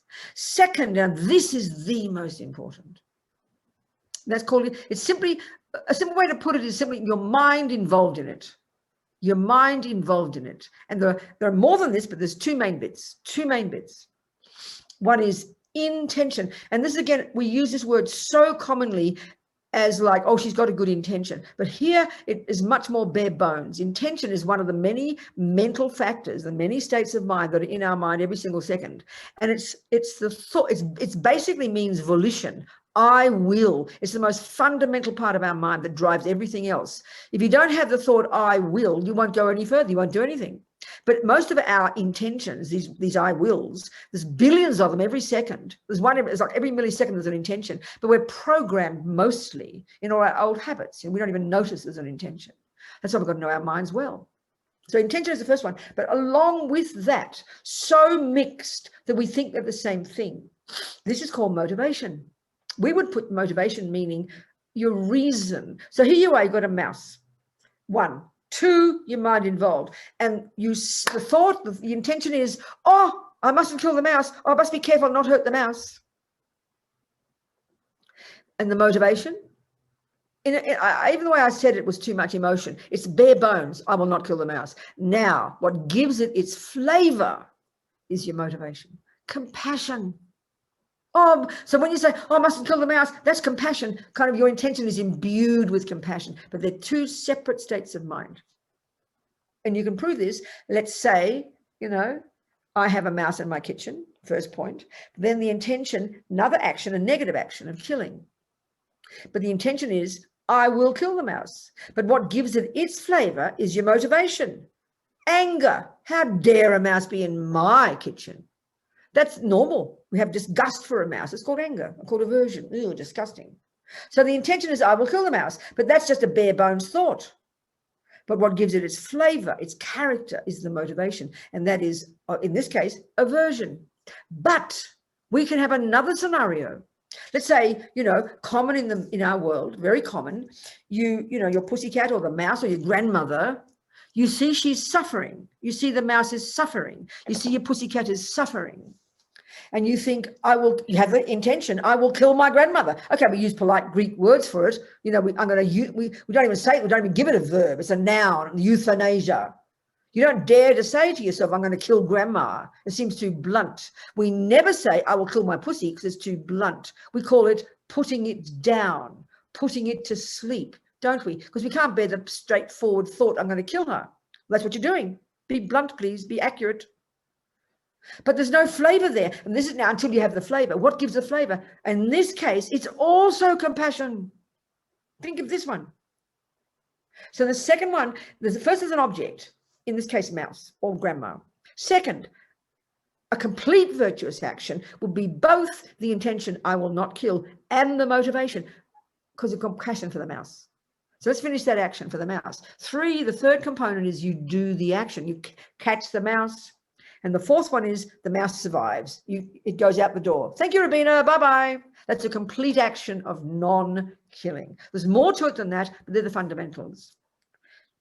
Now let's look at the other two actions. Look at the other two. A typical negative action, a complete negative action. 1, the mouse. 2, your mind involved. 2A, intention. I will kill the mouse. Motivation. How dare a mouse be in my kitchen? Ugh, disgust. 3, you kill it. 4, dead mouse. That's a typical, normal, run-of-the-mill, complete negative action. Now, there's the variation there, just to show how, what goes on in the mind is the most important thing in terms of the karma you create. There's intention, there's a mouse, intention, I will kill the mouse. Same, I will kill the mouse. But look at your motivation. Compassion, because you think the mouse is suffering and you can't bear the thought of the suffering continuing. So you think by killing the mouse, you'll stop the suffering. Your motivation is really good. But as Lama Zopa says, I'm sorry, meaning well is not enough. As His Holiness says, compassion is not enough. You don't have wisdom, because the Buddha's view is the mouse will continue. It'll get another rebirth. And you have no certainty that it will be a virtuous karmic seed that will be triggered at the time of the death of the mouse, have you? You're not clairvoyant. You cannot tell. So you're playing Russian roulette with the mouse. But we don't think that in our culture. And it's millions of people kill their pets. And poor veterinarians these days, they seem to spend all their time killing. It's very tragic, really. And I'm not being a policeman here. We're trying to be analytical and look at this and looking at the Buddhist analysis of this.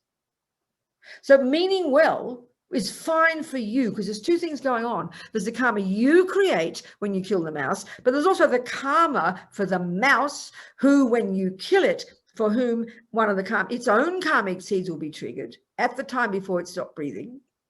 And which one will be triggered will be dependent upon the karma, its own state of mind and its karma. And that we have no certainty that a negative seed won't be triggered. And we have no certainty that when it stops breathing and its little mind leaves its body, that it won't take an even worse rebirth than its present one, even more suffering than its present suffering. That's the logic behind the Buddha's view. So it's not a moralistic thing, you're naughty, you mustn't kill. It's simply practical. Like if I have a headache, and you have such compassion for me, you do have compassion, but you forget whether the pill is a cyanide or an aspirin. I'm sorry, you will not dare play Russian roulette with me and give me an agonizing death because you meant well. As I'm dying there, oh, I meant well, Robina. Well, thanks, keep your pill to yourself.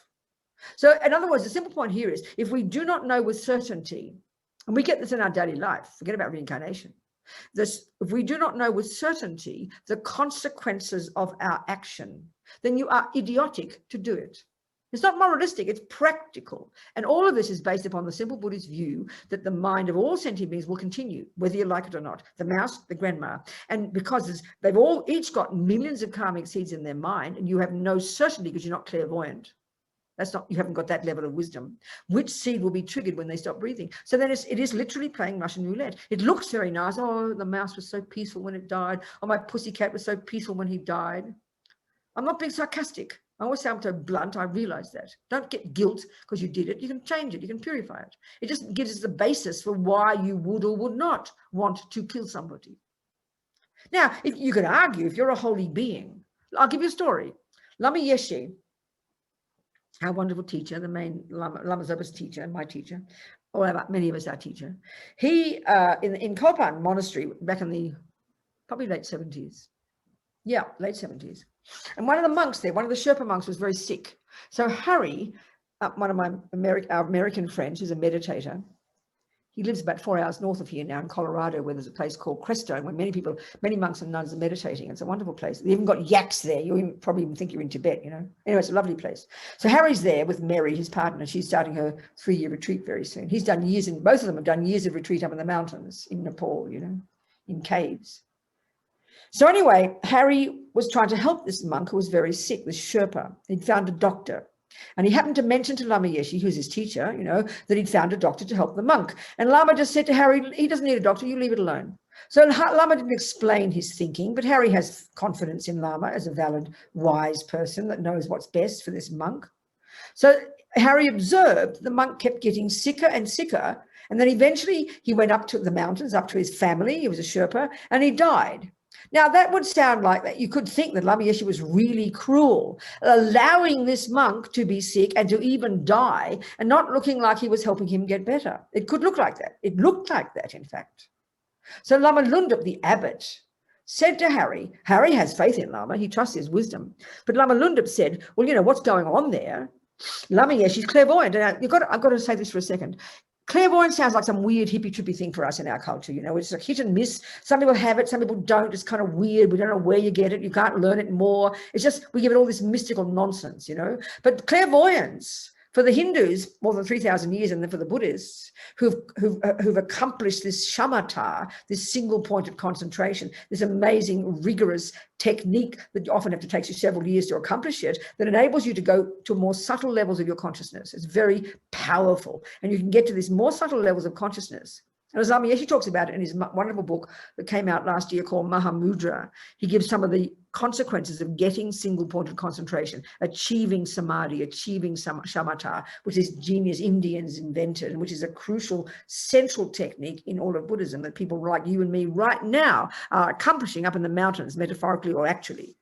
So when you've got clairvoyance, when you've got shamatha, you just naturally can see things that are more subtle that our grosser consciousness can't. Look at our conceptuality. We live in conceptuality. It's, you know, it's 11, it's 12:30 for you people in Florida. I guarantee if you had to write down, take account of everything you thought and said and done, and I mean second by second, since you got up, we would laugh uproariously. We think, don't be ridiculous. Nobody can do that.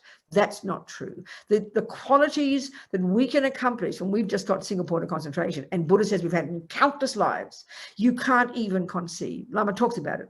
Your mind is crystal clear. You can see everything crystal clear. You can see the past, the future, the minds of others. And as you progress on your job of becoming a Buddha, you increase this to the degree where eventually you can see the minds of all beings. This is exactly what we're capable of, every one of us. Of course, it sounds like science fiction to us. So Lama's got clairvoyance. He's an amazing being with bodhicitta, realized emptiness, and got clairvoyance. So the Buddha often says you cannot begin really to benefit sentient beings properly until you've got clairvoyance, until you've got a bigger picture than just what you see in front of you now. Oh, give the boy a pill, he's sick. Way more subtle, way more nuanced, way more vast than that. So Lama Lundup told Harry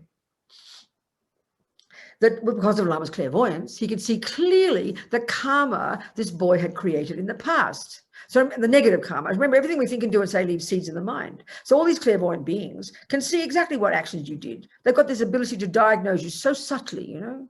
So he can see exactly the karma this boy created. That the negative karma, that if he had gotten better in this life, he would have been fine, but he wouldn't have finished that negative karma. So next life would have been much, much more suffering. Whereas by having the suffering, purifying it, when he died very peacefully, he was a good practitioner, he cleaned up all that karma, and next life, fantastic. Now, who's got that kind of wisdom, you know? That's the wisdom you need to kill your cat with certainty that you did a good thing for your cat. That's the wisdom you need with certainty to be confident about your grandma's next rebirth. This sounds pretty shocking to us because it's very common in our world now, and many laws are changing that people are allowed to kill themselves. And it's not being moralistic. It's being compassionate, you know, that if we don't know the consequences of our action, and in our world, in the materialist world, of course, we don't posit future lifetimes. You can't force it on somebody. You can't make a person do it, but this is just the Buddhist analysis of it. Any questions on that? That's usually a very interesting topic. No questions from that? Venerable Robina, Jack has a question. He says, you Good. use the term Russian roulette. Is Yeah. there also an element of chance in karma? No, no possible. If it's a natural thing, it's a really good point. Think of botany, think of math, think of engineering, think of architecture, think of the normal laws of the world that run the world and that we are good at learning so we can manipulate the world to our own needs. We all know that by definition, a natural law is, it can't be random. It can't be random. How could it? If it's a natural law, it's, you know, the only reason we think it's random is because we can't see all the intricacies of that law. No, this is the point that's kind of mind-boggling for us, because we really believe in the materialist world that it is all just random. Everything is random. Everything's good luck and bad luck, because we haven't accessed our subtle mind. We haven't accessed our ability to be clairvoyant. That's the Buddha's view of it. So absolutely, it cannot possibly be. It's a natural law. It's a very interesting point. It's shocking to us, though. What do you think? Whoever asked that question. Who was it? Who asked the question? Jack, Jack, you can where's unmute Jack? yourself. Where's Jack? Yeah, that was me. It's just that in the Buddhist teachings, I always hear a lot of examples. I'm not saying that it would be all random. I'm just saying, is there also an element of chance? Because, like, for example, also with the tortoise and the golden yoke example of the, I mean, all of these, there's so many examples that. That's a good point, Yeah. Jack. But that's an analogy. I mean, they always use these lovely analogies, you know. I mean, I agree. It's an interesting point, but that's an analogy. They just made it up. It's as if it's sort of trying to show how fortunate it is, as if, you know. But no, if you really look at the way they present it and present it, if you think of it yourself as a law, a natural law, it can't be. I mean, I don't know. What do you think? If something's a natural law, how can there be something random? I mean, explain that to me. I think of a natural law means it's coherent and you can learn it perfectly. Don't you think so? What do you think yourself? What do you think? I don't know. I think it can be. Yeah. Put it this way, Jack. Look at botany. Look at botany. Do you accept that that's a natural law? Oh, sure. Okay. So would you think there's some random elements there? Yes, because for example, I have random things growing in my backyard because some bird ate a seed in some other state and let it go in my backyard. That's not random. That's proving natural law. The seed brings a fruit. That's not random. Yeah. It seems random because we can't see the karma of the bird. It's only because we don't see the karma of every being involved in this. It's so intricate. Even just simply the logic of a seed bringing a fruit, we all know that a million different conditions will bring million variations of the way the fruit ripens, but it's still based on the logical law of seeds and fruits. I mean, they say when you're finally an enlightened being, you can then see exactly everything that exists and it's logical and coherent. That's what a Buddha's mind can do. And I just think if I use ordinary examples, I don't know, that's interesting, but it's a very good point. But if it were random, then I think it's chaos. There's only chaos if that's the case, Jack. What do you think? It's very good to think about, isn't it? Okay. Principles. I think it's good to think. Thank you so much. Yesterday, I take my mom to the casino to play poker. Well okay, done. because she likes to play poker. Did you win? My mom, she won, I lost. Oh, okay. I'm But- happy for you. Go on. But in poker, Yeah. there's an element of chance, of course, but there's also a way to play that. So I wouldn't do it. I mean, I don't have her to take anymore. I'm not going to play poker anymore because I'm taking my thing. But it's still people make a living at it because it's not entirely random. I understand that, but still, the point that the karmic one is bringing into the mix is that also the conditions that we don't factor in when we play poker is we're not factoring in the individual karma of those individual beings. So the Buddha would say the main reason your mother won poker, the main reason those clever people who follow the rules is because they've got karmic seeds of generosity. That's the part that we take time to think. So like I said before, the main cause of why the environment for you is beautiful is your vast virtuous karma. The main cause of why food doesn't harm you is because you're past non-killing karma. The main cause that you're still alive and breathing, even if you eat crummy food, is because you're past non-killing karma. So that the karmic one is factoring in all the things that in the materialist view we would never factor in.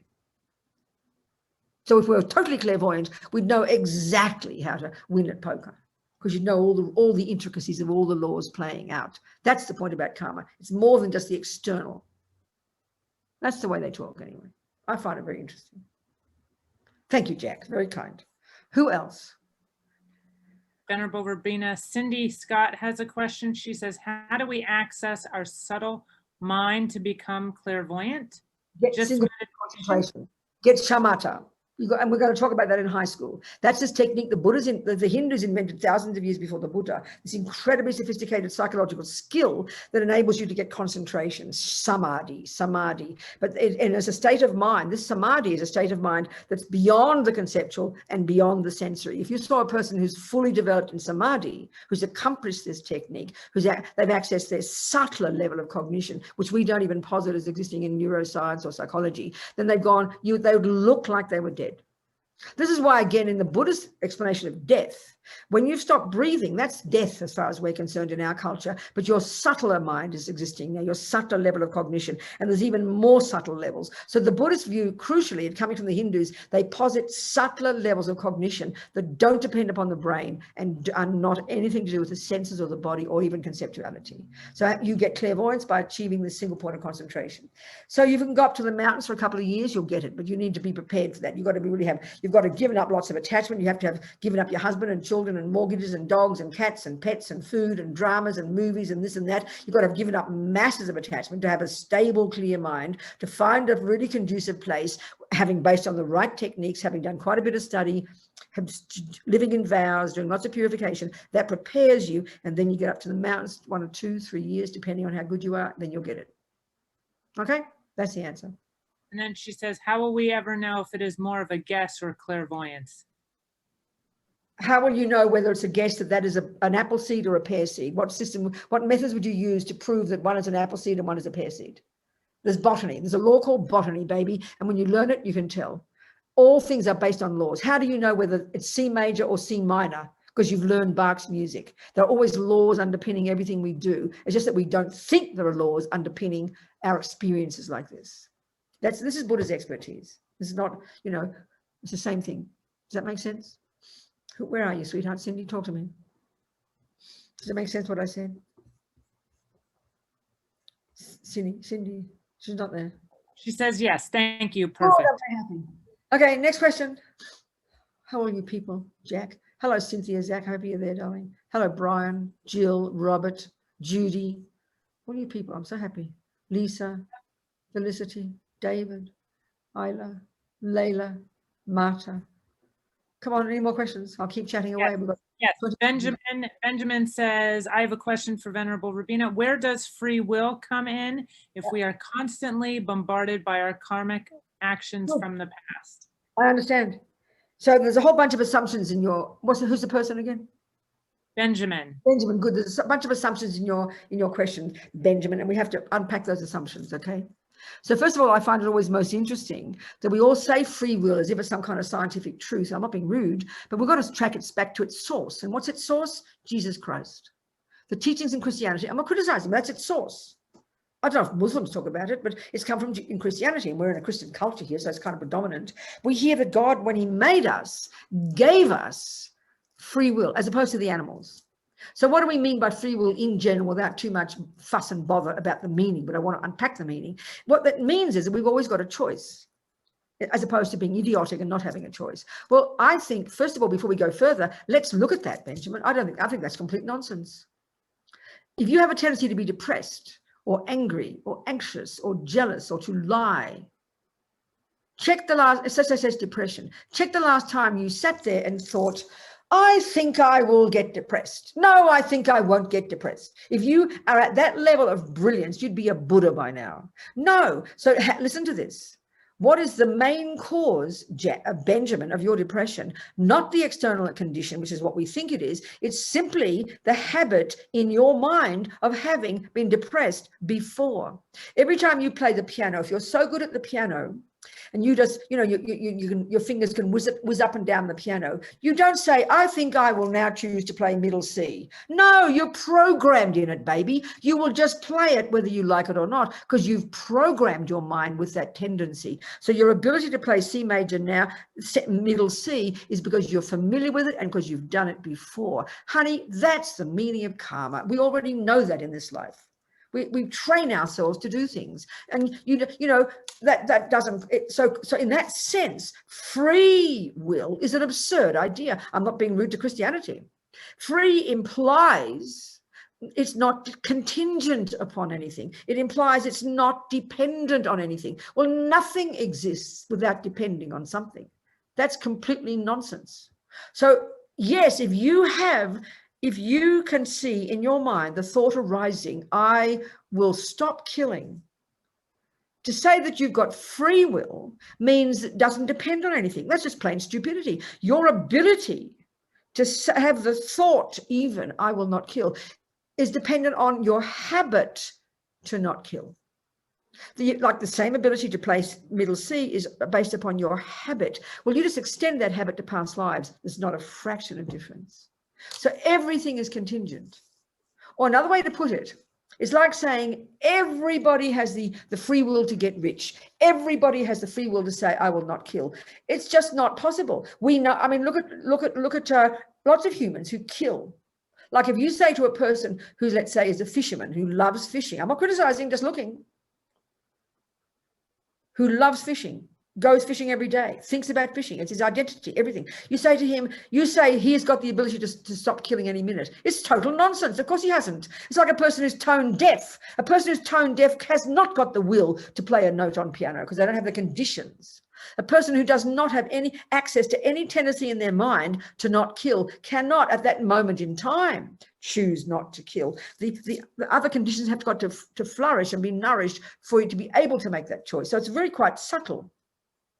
There's no such thing as free will, but will, ability to choose, everybody's got it, but it's contingent, it's dependent, not existing in isolation, not existing on its own. Nothing exists like that. What do you think, Benjamin? Well, he was also saying, put it in another way, isn't it part of our karma to even begin to consider, to examine the mind? Of course it is. What else it is? Of course it is. Benjamin, everything you do, even forget past lives, okay? Forget answering the question, Benjamin, why you get born with a tendency to kill or lie or steal. Forget why, that's the karmic one. But just look into this life and you'll see that some children, you know, will naturally kill. Some will burst into tears and won't kill. So forget even why they're even seemingly randomly born with different tendencies. Then you can see the one who's got the strong tendency to not kill. Well, you can argue they've got the free will to choose to kill, but they won't choose to kill. A person who's got the tendency to only not kill can't kill. If you can almost argue that a person who's perfected Bach's music, they can't play a wrong note. Because everything, that's the first meaning of karma, habitual. And we call that learning, Benjamin. We call it learning. So, you know, the karmic one is explaining day-to-day life, nothing special, but it happens to also include the past. But see, it's so curious because this is why I find this curious. It only ever comes when we talk about reincarnation. But the thing is, listen to this. The materialist view, the philosophical materialist view tracks us back into the past, not just mummy and daddy, but grandma, grandpa, great-grandpa. So that's exactly the same concept as reincarnation. The difference is you're tracking it back to parents, but the Buddha tracks you back to you. So why don't you ask the same question to materialist philosopher? Because they're tracking you back to mummy, daddy, grandma, grandpa. So then it's exactly the same question, but we only ask it when Buddha tracks us back to ourself. Both track into the past to look for reasons about who we are. Materialists track back to mummy, grandma, grandma, back to the monkeys, and Buddha tracks us back to ourselves. The principle is the same. They're both tracking back to the past. But nobody ever asks that question about free will when it comes to the materialist view of tracking yourself back to your mummy and daddy. And in fact, I would suggest the neuroscientific view, which is changing now, which is marvelous, but usually you feel if you feel you've got bipolar because your chemicals are all weird, you really do feel you don't have a choice. People really feel that. I don't have a choice. My chemicals are wrong. I don't have a choice. I haven't got the right genes. That's even more fundamentalist. That is really saying you've got no choice. You're stuck with the brain you're born with. That's been the scientific view until the 20th century. As one Canadian scientist said, it's now the greatest finding of the 20th century that you're not stuck with the brain you're born with. They're doing, because they're doing experiments on the brains of meditators who aren't even doing anything fancy like samadhi. They're simply thinking about compassion, and they've reconfigured their brain. So it's, so in a way we have a fundamentalist view already that we are set in stone and that we can't change. And now the revelation is we're realizing we can. But whereas the karmic one is almost the opposite if we understand it. The fact that you've got a bunch of habits implies you can change. Food for thought, okay? Good, thank you. Thank you. Thank you very much, Benjamin. What else? Anything else? Yes. Lisa says, if someone is arguing with others or not being nice to others, does this bring bad karma to the people involved? Let's be specific about what it means. It says two human beings, and is one of them fighting or both of them fighting? Are they both fighting or just one of them? I don't know. Lisa, do you want to answer? Yeah. So I guess it may get into a heated argument, or one is arguing and one is trying to walk away. I mean, it's a pretty general question, but I'm just curious how that plays out. Well, basically, the whole idea of the karmic one, Lisa, is that, so say you and I are having a chat and we start to argue. And let's say I'm getting angrier and angrier. Well, every millisecond of what I'm thinking and my anger is polluting my mind. It's increasing my habit to get angry. And I'm very, and then of course I'm putting negative seeds into my mind. I'm sort of programming my mind with anger. That's really horrible, isn't it? For me, it's not even judgment or reward or punishment. It's just natural. Like if I keep playing piano, I'm programming my mind to being good at piano. If I keep being angry, I'm programming my mind and being angry. But up to what you're doing is the karma you create. If you join in and you get angry, we're in this angry tennis match together, aren't we? But if you're trying to sort of be careful and not upset me and try to be kind, that's the karma you're creating, honey. Each person's got their own trip. But so often when we're so caught up in each other in relationships and we're so caught up in blaming the other, we don't even notice our own part. It's very hard for us. That's why we have to control our body, control our speech, and then let's start to control our mind. Do you understand? Yeah, that's true. Yeah. Yeah. So caught up in relationships, it's very hard to even see our bit. We can't tell my bit from your bit, It's very hard. Yeah, so if one person's trying to walk away or diminish the conversation, then that's just better for their own karma, their own seed. Better for them, it's better. But you've got to be skillful, because sometimes it's going to be passive aggression, and sometimes the person who's walking away is so angry inside, but they're not. So it's really hard to keep your wits about you and this is why all of us in our relationships and our families, it's so dynamic. And this is why another point for me here in this one, which is related to the first level of practice, where you control your body and speech. So we all know, don't we, if you can't handle certain things, it's best to keep away from it. So like we know that you can't possibly give up attachment to alcohol while you continue to drink alcohol. Nobody expects you to do that. You've got to remove yourself from the object. But if we had that amount of common sense when it comes to our people who make us crazy, you understand, we wouldn't kill each other. I mean, I always joke, and it's not a joke, but the typical number in the world is that 40% of all women who get murdered, and they're murdered by the bloke in the same bed. And it's not about men. It's not about feminism. It's just because we are stuck in these relationships close to each other, because we're all poor. We don't have decent real estate. You can't have your own bedroom. The aristocrats have their own bedroom. I think it's so intelligent. I mean, I'm joking, but I'm not. So we're so intense in each other's faces We never have any space. So we can't tell my bit from your bit. We all these demands on each other, all get angry, upset, jealous, resentful. It's too much to bear for ordinary people, and especially children, you know. I mean, I remember my family, there were 7 of us. We all had, my mummy and daddy had babies so quickly. We were only like, she had 8 actually. There were 9 years between the 8 of us. I mean, just like she kept having babies, you know. So then we're all volatile and tense and speak fast and bossy. 6 sisters and a brother. All the girls are all the bossy A types. My brother, he's sort of at the end. He came at the end, you know. The whole neighborhood celebrated when Tony got born. Anyway, the point is, when we're all together, it was always struggling to survive. Each of us had our own trip. I was a bully. I was loud. I was shouting. I was mean to my sisters. We ran out of beds, so I had to share beds. And then when I rotated and had to sleep with Judy, who got asthma, I put a pillow on her head. I was so mean because I couldn't survive. We're all struggling, you know. And we'd all sort of think, oh, there's the kids. I mean, it's amazing we survive, you know. So interesting point. I also love God. I was in love with God and Our Lady. I went to Mass, but the aspect I showed was always naughty.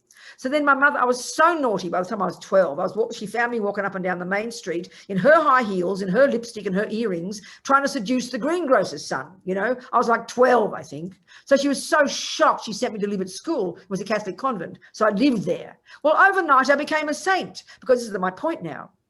There was naughty Robina, because the conditions were all kind of not blaming the conditions, but they were inviting the trouble.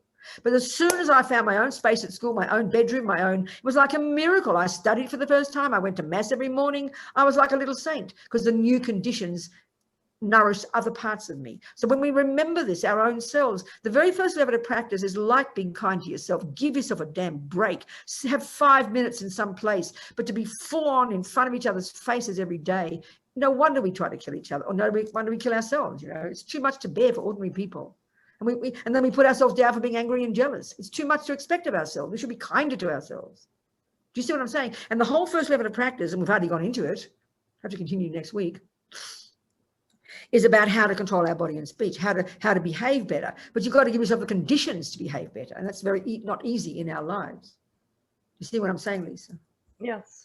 Then you've got the miracle of space. That's what happened to me at school. I was able, because I had the external condition, it nourished the better part of me. It nourished my virtue. It nourished all my aspirations. And I studied for the first time and passed exams for the first time. It was amazing, but I would never have known I was missing that. My mother didn't even think it. Do you understand? Yeah. It's very powerful meaning, actually. But it's very hard to find physical space in our families, because unless we've got rich, big houses and bedrooms for each person, you know. Do you understand? So we've got to give ourselves space and give ourselves a break. We beat ourselves up so much, you know, because it's not easy to deal with each other. We're human. Yes, I do that sometimes. The second part of that question is a little bit of a strange question, so I'm sorry. Does karma, you said there's no Water. It's a natural law. Does karma target certain parts of your life? Does it target like money? Does it target love? Does it target relationships? No, it all depends what you come into in this. It all depends on what you bring with you. In the same way that the materialists, you bring in your mummy and daddy stuff, the Buddha says you bring your own stuff. So we can see so you've got the 4 types. One, you've got a human body. We'll all share that one. Now, the second one is our tendencies. So that means maybe you come into this life with a tendency to not kill. So your brother might love fishing. Maybe one person has got a lot of attachment to be seen and loved by other people and always needs relationships. Another person is more easygoing in themselves and don't need relationships. So it all depends on what's in here first. This is the thing that runs it, your own tendencies, your personality traits, your characteristics. And they then inform how you impact upon the outside world and how you receive the outside world, what you need from the outside world. So so if a person's got a lot of stealing karma, they'll never get a job. They'll always be struggling to make ends meet. A person's got generosity karma, they just have to blink at money and they'll get money in the bank. They'll get jobs easily. People will give them gifts. So it all starts with what your tendencies are and the karmic seeds you've planted, and then how they play out in your external world. Are you with me there or not, Lisa? I am. I'd like to learn more about that area. Yes.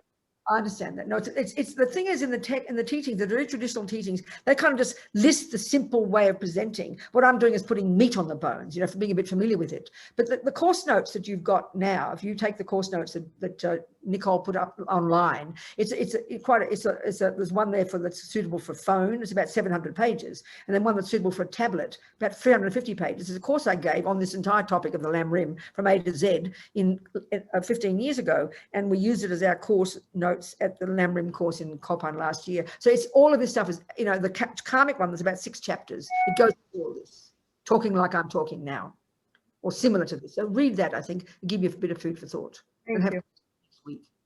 Yeah. Okay, Lisa. Thank you.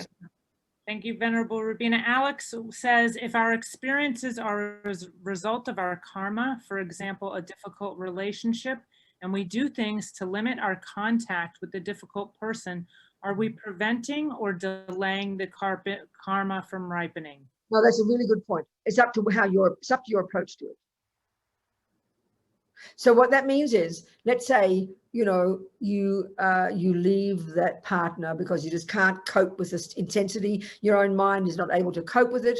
You can't stand the anger. It's too much and it's not getting anywhere. And it's out of, but if you leave it out of a lot of, if you leave it because you're angry and you're blaming, then you just perpetuate it. Next time you meet them, it'll be even worse. Whereas from your side, if you do it out of the right motivation, because you know what you can handle, you try to have compassion, you leave and you don't blame the other person, you recognize they've got problems, but you take responsibility, then you're purifying it. And if you meet that person again 42 lives later, you'll have no problem. It's what we bring to it. Often we think when we do relationships that we've got to sort it out with each other. No, you've got to sort out your part. Maybe, you know, your father abused you or something. This is not uncommon in our world, you know.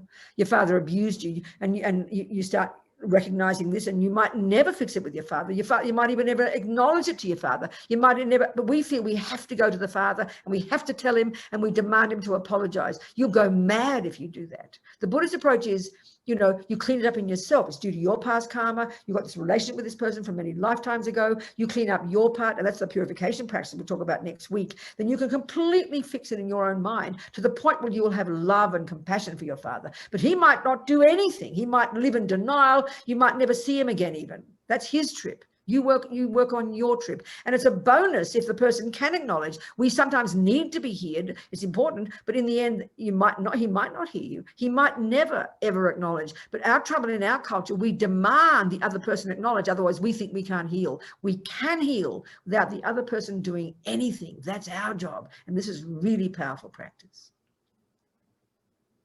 I hope that helps.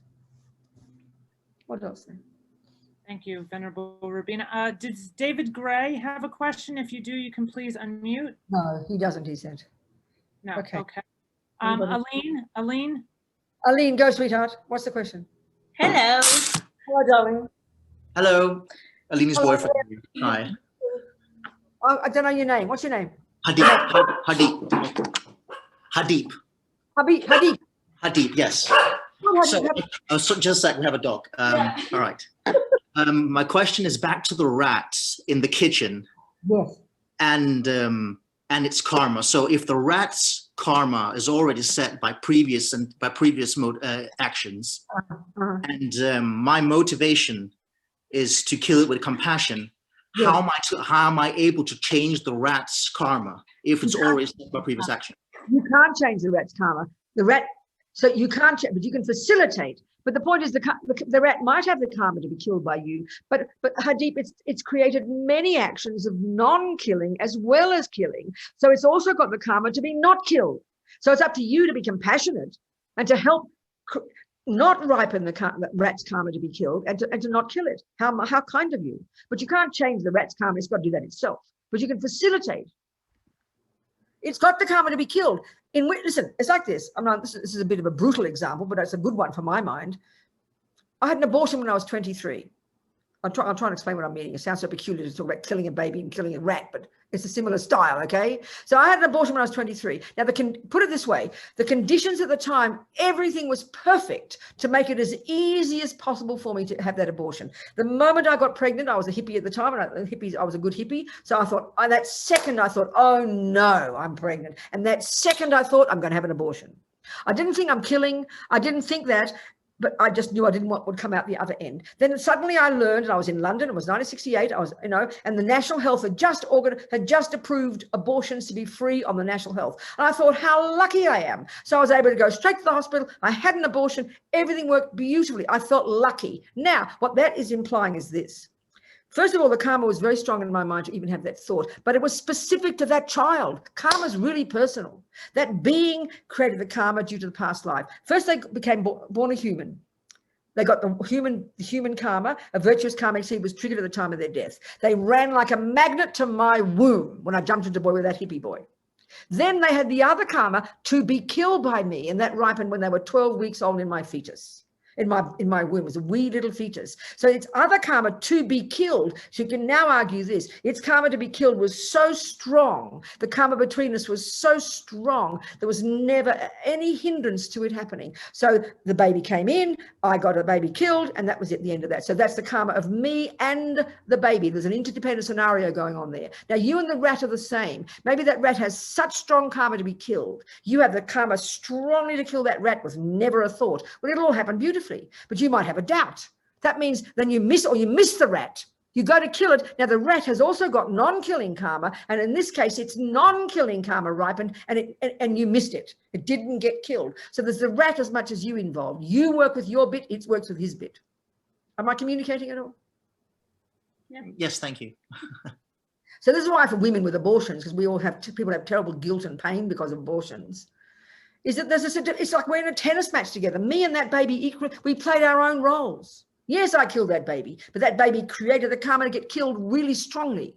Equally, a friend of mine, this blew my mind, is a guy, he's like 40. He said his mummy just told him recently that she was going to have an abortion. It was crystal clear. She was in the hospital. Everything was organized. The pill was paid. She was in her gown ready for the operation. She walked over to a door. She turned the handle and she decided at that second, I will not have an abortion. He is so moved by that story that he, meaning she decided not to kill, but he has to have had the karmic seed in his bank vault to not be killed. It's very interdependent, it's much more subtle than we think. It's very interesting. That's why with some people, back to Lisa's point, the karma between two people can be so heavy in the negative way, but so good in a good way. No matter what bad things happen with some people, they're always virtuous. They're always kind. They're always generous. They're always forgiving. That's because they've both got virtue, bring it to the relationship. And the other two people have got such heavy negative karma, no matter how hard they try, they can't stop being angry with each other. No matter how hard they try. I mean, I remember a story, it's hilarious. In the New York Times, I love reading newspapers and things, and now they're all on my iPad, of course. So the New York Times would always do a magazine, their Sunday magazine. At the end of the year, they'd do one, and they'd feature throughout the magazine. The whole thing was featuring people who died that year. So the last one in the magazine was hilarious. With these two people who married 40 years ago, and very soon started fighting, and I mean physically abusive to each other, throwing kettles and pots and yelling and screaming. Every day they abused each other. Now think of this. This is the power of karma. You'd think if someone beat you with a bloody pot, you'd leave next day. They ran back to each other like moths to a flame. That's the intensity of karmic relationship between certain people. So it was absolutely like a nightmare. It was like unbelievable. And at some point he left. Then she moved into a one-room apartment, a studio, and he came back, and she let him come back, and they repeated. And then they had a sheet in the room. They're each half. Every day they'd beat each other through the sheet, pots and screaming and yelling, and one day he died of a heart attack. Now, I mean, that's the karma between people is like a magnet. You're magnetized. We know that in relationships. Some people, you're magnetized. That's the strength of your past karma. And some people, the negative karma ripens, you become mortal enemies, or virtuous karma ripens. No matter how difficult things are, you work on it. But the petrol tank doesn't run out, in other words. So it's very fascinating. Karma is super personal, And we can also see some people, like I said before with Lisa about conditions. Some people bring the best out of you. Some people bring the worst out of you because you've got the mutual karma. That's why we've got to watch each other like a hawk and be skillful and choose good friends. Don't blame the other person. It's very powerful, Anyway, that was interesting discussion. Now it's time to go home. 2 hours is gone like a dream. We've hardly begun the conversation. So I have to continue next week, okay? Any more questions there? I think it's enough for next week. We'll bring them to next week, Nicole. Yeah? Yes, Rebecca? Wonderful, Everybody? wonderful. I hope it's all food for thought. I shout all the time when I speak fast, but I hope we fit a lot in. So let's hope there's enough for you to food for thought for next week. So I'd really suggest if you want to get more involved, I mean, want to know a bit more what we're talking about, that course notes, there's one for phone, one for tablet, and it's the whole Lamrim in a very down-to-earth language. My language is very down-to-earth. I mean, I'm not that educated, so it's just Lamrim very simple, okay? But it's really on these exact topics. About 6 of the chapters are on karma, then the mind, then emptiness, okay? So read those and it'll sort of be like studying what we just talked about today. Thank you, people. It's Wonderful. Thank you, Venerable Robina. Rebecca will email everybody those, and we'll do the dedication prayers now, Rebecca. yeah, well, I mean, you can't just put on your website for people. Yeah, it's good to email people. It's good. There's 2 versions. A PDF I formatted it for the usual kind of smartphone, roughly long and skinny, and then one is formatted for your tablets. And if you do print it, it's half letter size, or like A5 actually. Okay, darling people, let's put our little prayers up. We can do our little dedications. Okay, thank you. You got them? Started screen sharing. That's a good sign. Nicole, are you, I'll just say the words. I'd rather people think the thoughts than we're just sort of mindlessly saying Tibetan. So the 2 little prayers. The first one is just, we call it dedication. And what it's saying, can I see the people again, Nicole? Yes. Thank you so much. What it's just saying is, here we've been for these 2 hours, and the karmic one is that there's not a single thought we've had that's gone astray. Everything's programmed, plopped into our memories, So we think all these seeds we've planted, may we nourish them from this moment forward with our efforts to practice controlling our body, controlling our speech, looking at our mind. We're going to be talking about all of this so that we can continue to develop this marvelous person. We're like a work in progress, As Lama Zopa says, we can mold our mind into any shape we like. So maybe do that so for our benefit, so we become a marvelous, more content person, so we can be of benefit to others, okay? And the second little prayer is that, welcome to them, is make bodhicitta, this amazing aspiration to be of benefit to others. May it grow and grow in the hearts of all, okay? Kewadinyu dudag lama sangye drugyune drowa chikyang malupa dei sala gopasho Changchub Sanchog Rinpoche, Maki Panam Kegyuchig, Kepanyampa, Mepayang, Gongne Gongdu Pabasho.